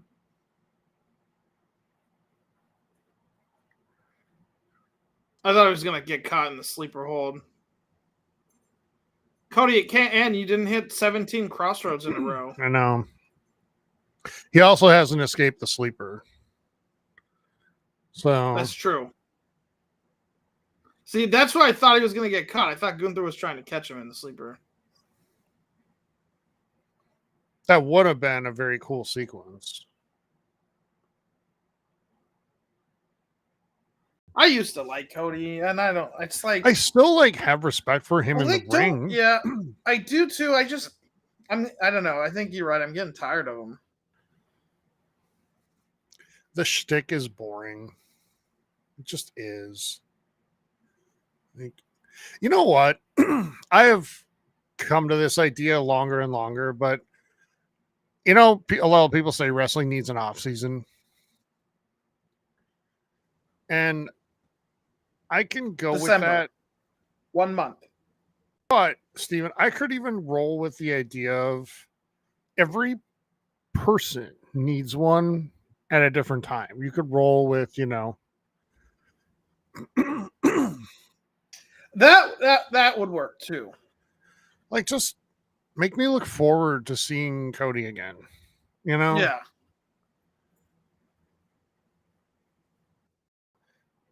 But I could deal with I could even deal with Steven right after Mania, having 6 weeks of no wrestling,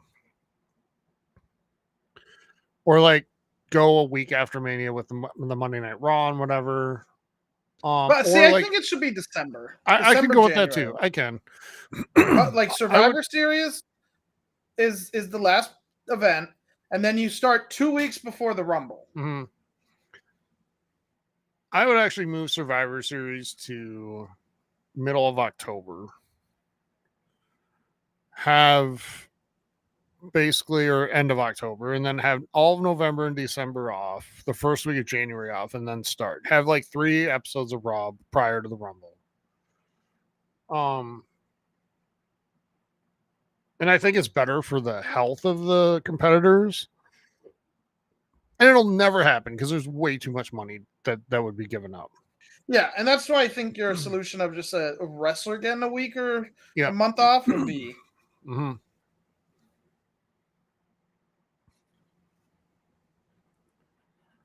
Well, like just have it built in where it's not it's not scheduled. That way we don't know, oh, Cody's losing tonight because his time off's coming. But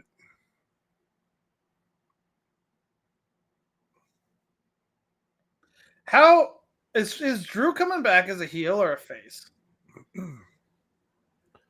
Or somewhere in the middle? I think he should be exactly what he has been, which hasn't really been necessarily either. He's been more heel, but he's also had a point the whole time, you know? And that's what I noticed they're doing with a lot of their heels is they have a point. Because like Finn kind of did.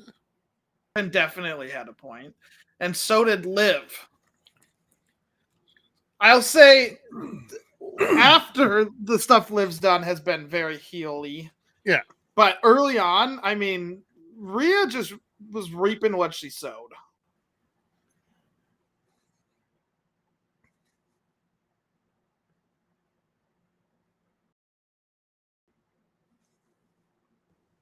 I think it's actually really telling, and it says a lot about like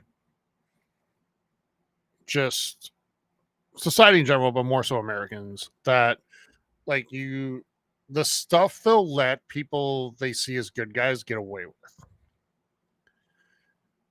So like the stuff that Liv does or Priest does gets called out, and we're all like, but they're the good guy. You know what I mean? Yeah.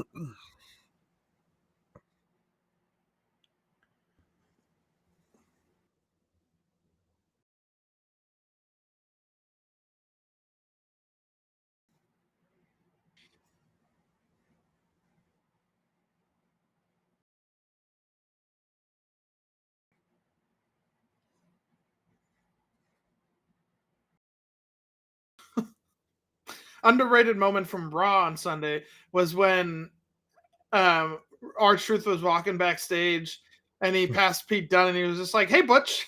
Yeah, and Butch, have you seen Pete? Oh, did he say that? Yeah. So hey, Butch, that's you seen funny. Pete? Yeah. I didn't hear the second part of that.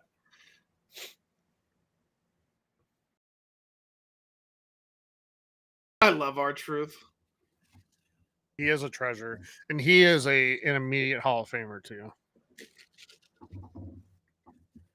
Oh God, Cody's gonna Hulk. I would love for him to become a ring announcer or one of the commentators.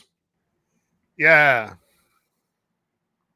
they really want Miz to be.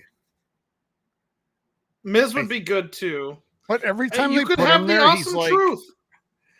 Dude, every time they put Miz in that role, though, he's like, okay. You know who But else would never be a amazing. good announcer if they want it, and the WWE could use a female announcer?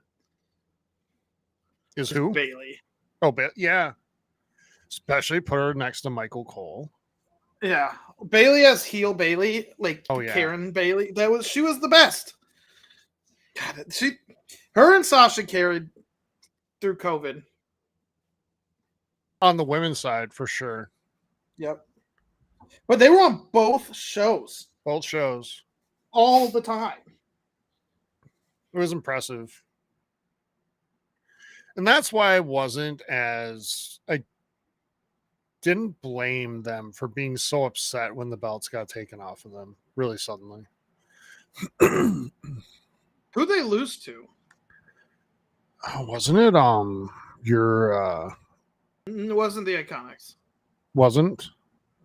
I think it was. Are you sure? No, I don't think they had him again.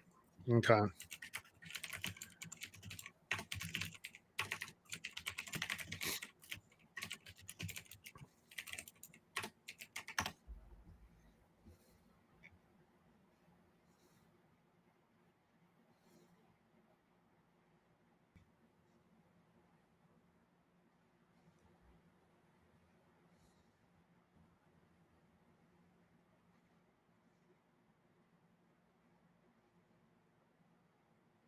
Oh my God. Oh God. Like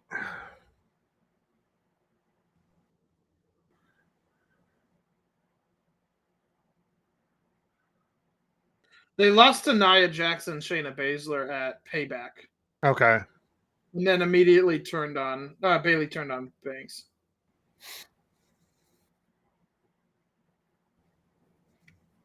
What a dog shit match. Wait a sec. Then I'm thinking of The Iconics beat him the first time. no, around. it was Sasha Banks and um what's her name?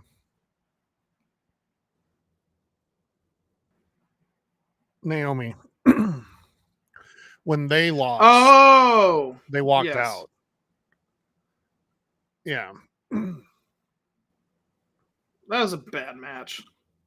This match. That ending was stupid of this.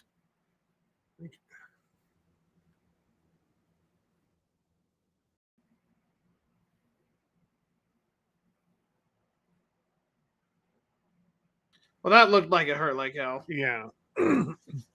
But you know, like, yeah, Cody, you're right. I mean, everybody now is gonna look at I won the Rumble. I gotta take on the guy who did the surprise roll up at Crown Jewel.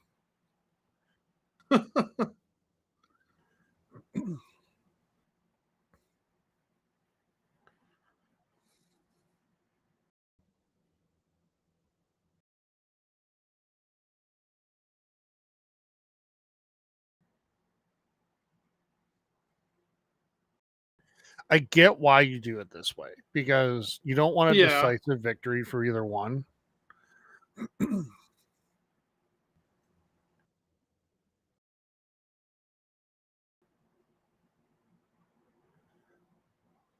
Of course, Gunther is going to give Cody the show of respect.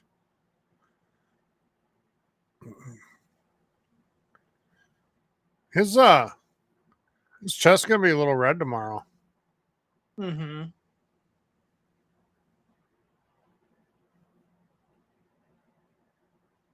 I think they're struggling to get into the ring. I think they are too. Yeah.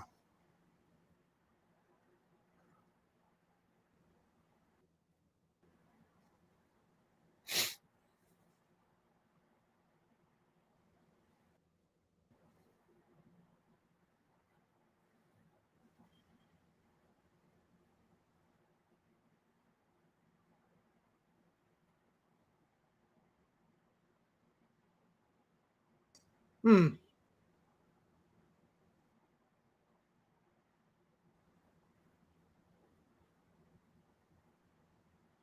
So apparently that answers that question, Tyler. That belt lasts all of today. That's also really stupid. Like, It's locked up until next time. Oh, that's so dumb. then have it be a trophy for Christ's sake or something. Like, Well, that they get rings, but then why even have? I guess. the Yeah. point of a belt is to wear the fucking belt, though, isn't it? Yeah. Like, Yes. you, Yes. Yeah. Trophy would make more sense. yeah.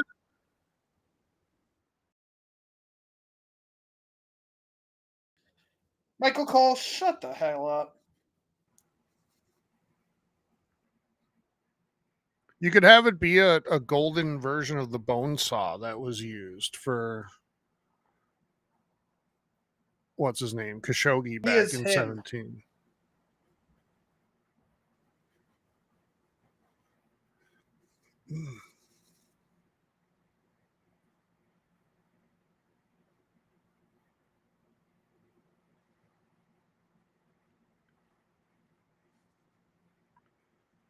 So we're gonna have this ring.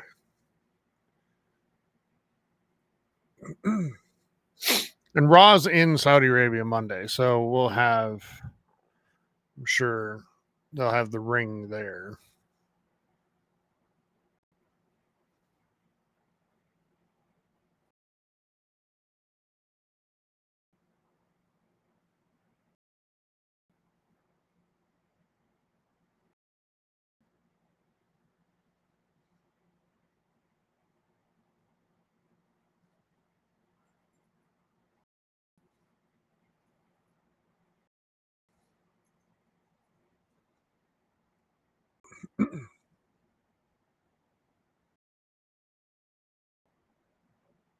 Am I overplaying how dumb this is?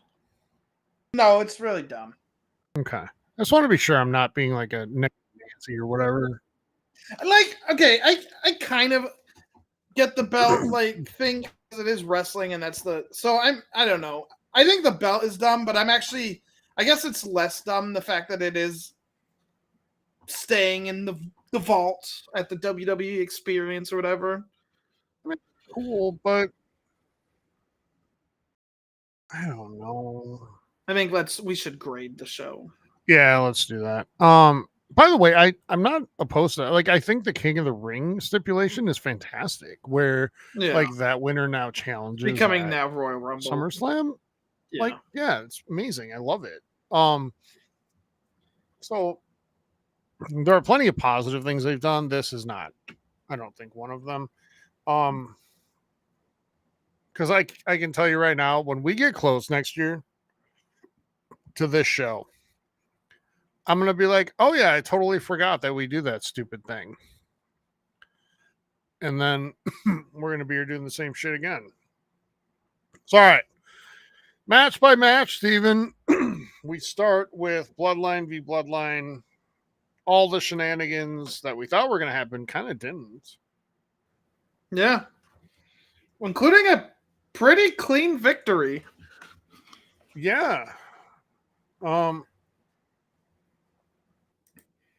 Roman Reigns gets pinned relatively clean by Solo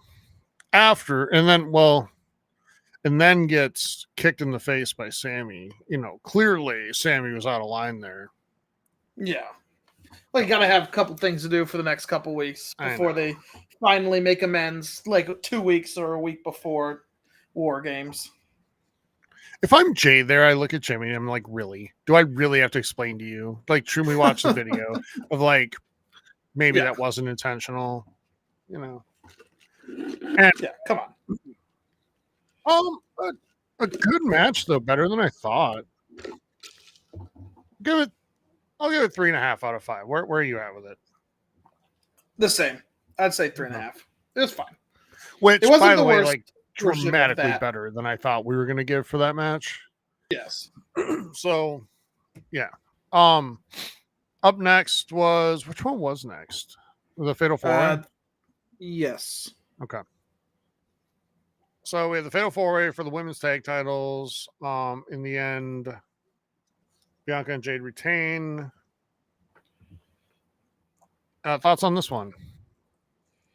It was okay again. Better than I thought it would be. They solid, like 3-star match. Yeah, we had some good high spots in it. I just wasn't ever really in a mode where I was like, I wonder who's going to win this.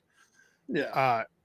Which, whatever. But there are going to be matches that are like that, but they still did some really cool stuff in it. So yeah, I'll go 3. I'll go 3 here. All right, next we had which one was next? I keep forgetting. Was that Randy? No, I think it was the other women's match. Did we go back-to-back women's matches? Missing? We're missing a match. We are. What are we missing? Well, shit. Seth Rollins and Bronson Reed. That's what it was. Was that that was the third match? Yeah. Yeah, it was. It was fine. It was fun. A bit. I don't know. It's like a 2.5-star match, but it was like a fun 2.5-star. Yeah, I'll go a tiny bit higher. I'll go 3. I think it wasn't definitive. We're clearly going to head from right. Either with Rollins or more Bronson Reed like wreaking havoc everywhere, you know. So we'll kind of see where it goes from here. I'll go 3 on it. I can get your 2.5. So I can be on board with that. Okay, now our other women's match. Nia Jax, Liv Morgan for I thought it was fun. A belt that's really a ring. I want to say, I mean, I don't think it's a 4-star match, but it almost feels like it. Like I had a lot of fun with it. I did too. I'll say 3.5, but it was like really, really fun. It's 3.5 for me because the shenanigans didn't ruin the match. They actually added to it. Yes. And made it more fun, yet the two competitors were still able to kind of stand on their own and look strong. So yeah, 3.5 for me. I'm a fan. Okay. Then we had Orton Owens, right? Or no, Yes, we had which wasn't. Yeah, it was Orton Owens. I don't even know if this was a match because it didn't actually start, and it ended very abruptly. I don't feel like it was a big enough spot to cut away on. I actually but thought one of them got seriously hurt, and that because there was no like, oh well, this is done. We'll throw it to commercial. We'll be right back. It was just boom. We're suddenly in a commercial.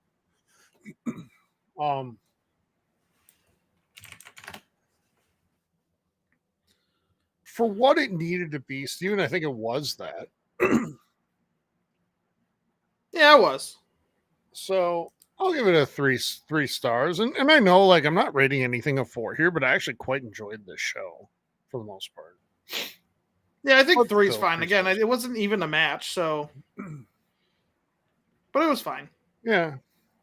Are we missing anything else in here? Now we have the triple threat. Yeah, triple threat. This was a lot of fun.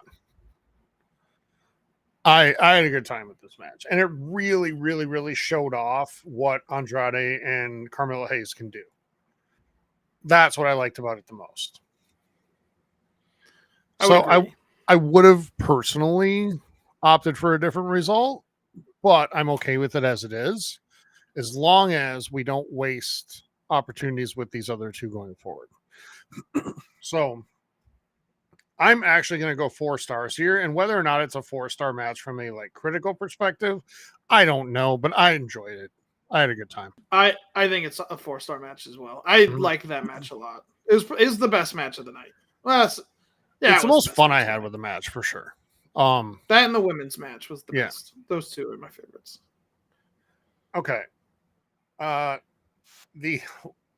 This match for the ring that's a belt but a ring, and Cody and Gunther, and you're yawning, which I don't blame you because Christ. Like, it's a Cody match. It saves every other Cody match ever. Like, they're looking an awfully lot like the same thing over and over again. It's a 2.5-star match for me. Like, and that sucks because these two in the ring are both great. But damn it, like Cody doesn't need to have the same match every time. I'm gonna get rate it a little higher because as a match, like in a bubble, it's like a 3-star match. Sure. Maybe 3.5. But yes, that's where I'm getting, Tyler. It feels like the same match every time Cody goes out there. It starts slow, testing each other. Cody's getting beat up on before, like you said, he starts going Hulkamania on the bit, and does his little the American Dream punches and the elbow, and then the Cody cutter and the crossroads, and it's just the same. Like, it's like so easy, and that's not what I want in a wrestling match. I shouldn't know what is going to happen before the match happens. It sucks because Cody Rhodes has been in some of the very best matches I've seen in the last 3 years. Yeah. He's also been in some of the most boring matches I've seen in the last 3 years. Especially post-Mania. Yeah. And part of the problem is there's no one that they can book him against really either that he can beat clean or at least feel threatened. If you can make him has their own bit. If you can't make him feel in serious peril with Gunther, then what are you doing? But that's not a Cody problem so much as a WWE problem. Yeah. And it's partly due to the match not meaning anything. So who cares? I don't know. Yeah, it was fine. Okay, now I like the show though. Yeah, something new I want to introduce. So before we give the show a score, who are your MVPs of the night? Like, who do you walk away from saying this person had a great day? And it could be a tiny role, it could be a huge role, whatever.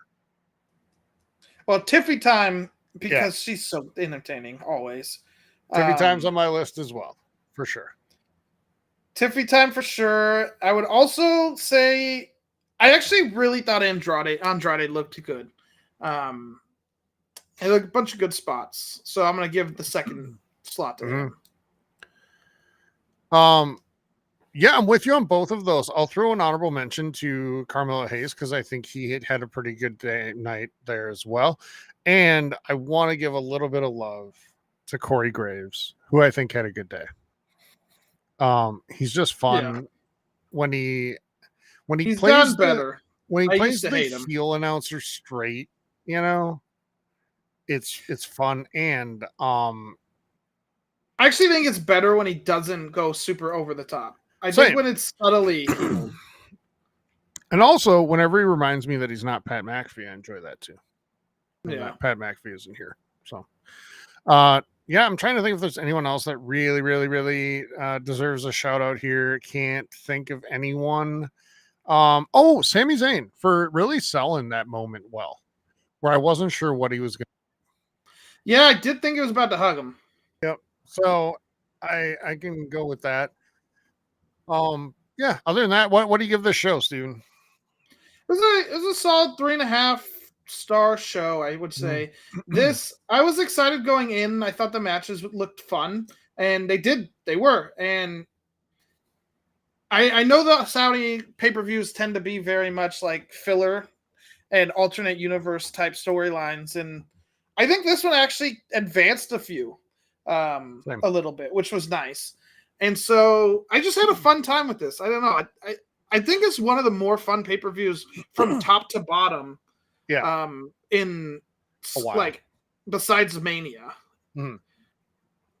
They resisted the temptation to bring Goldschlager out here, which I appreciate. Or any of the old. But he would have been most likely because they're very subtly dipping their toe in the water to see if that's a match people want to see. So appreciate that.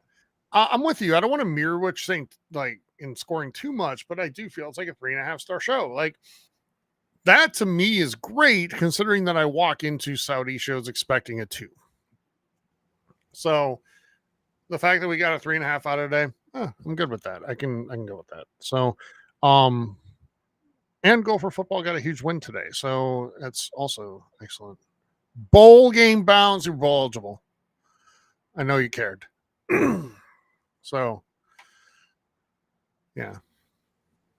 All right. I think that's it for us. Should we get the hell out of here? Let's do that. This was fun. Remember to like the video, subscribe to the channel, all that good stuff. And we got lots of other videos up now and going up soon, including Life Day right around the corner here in about 15-ish days. We have the Star Wars Holiday Special up on our account to watch. So give that a look. It's what started the idea of Life Day. Steven, are you a big Life Day person? Yeah, you know it. Yeah. Okay. Well, enjoy everybody. Thanks for hanging out with us and watching. Have a great day, and we will talk to you soon. Bye.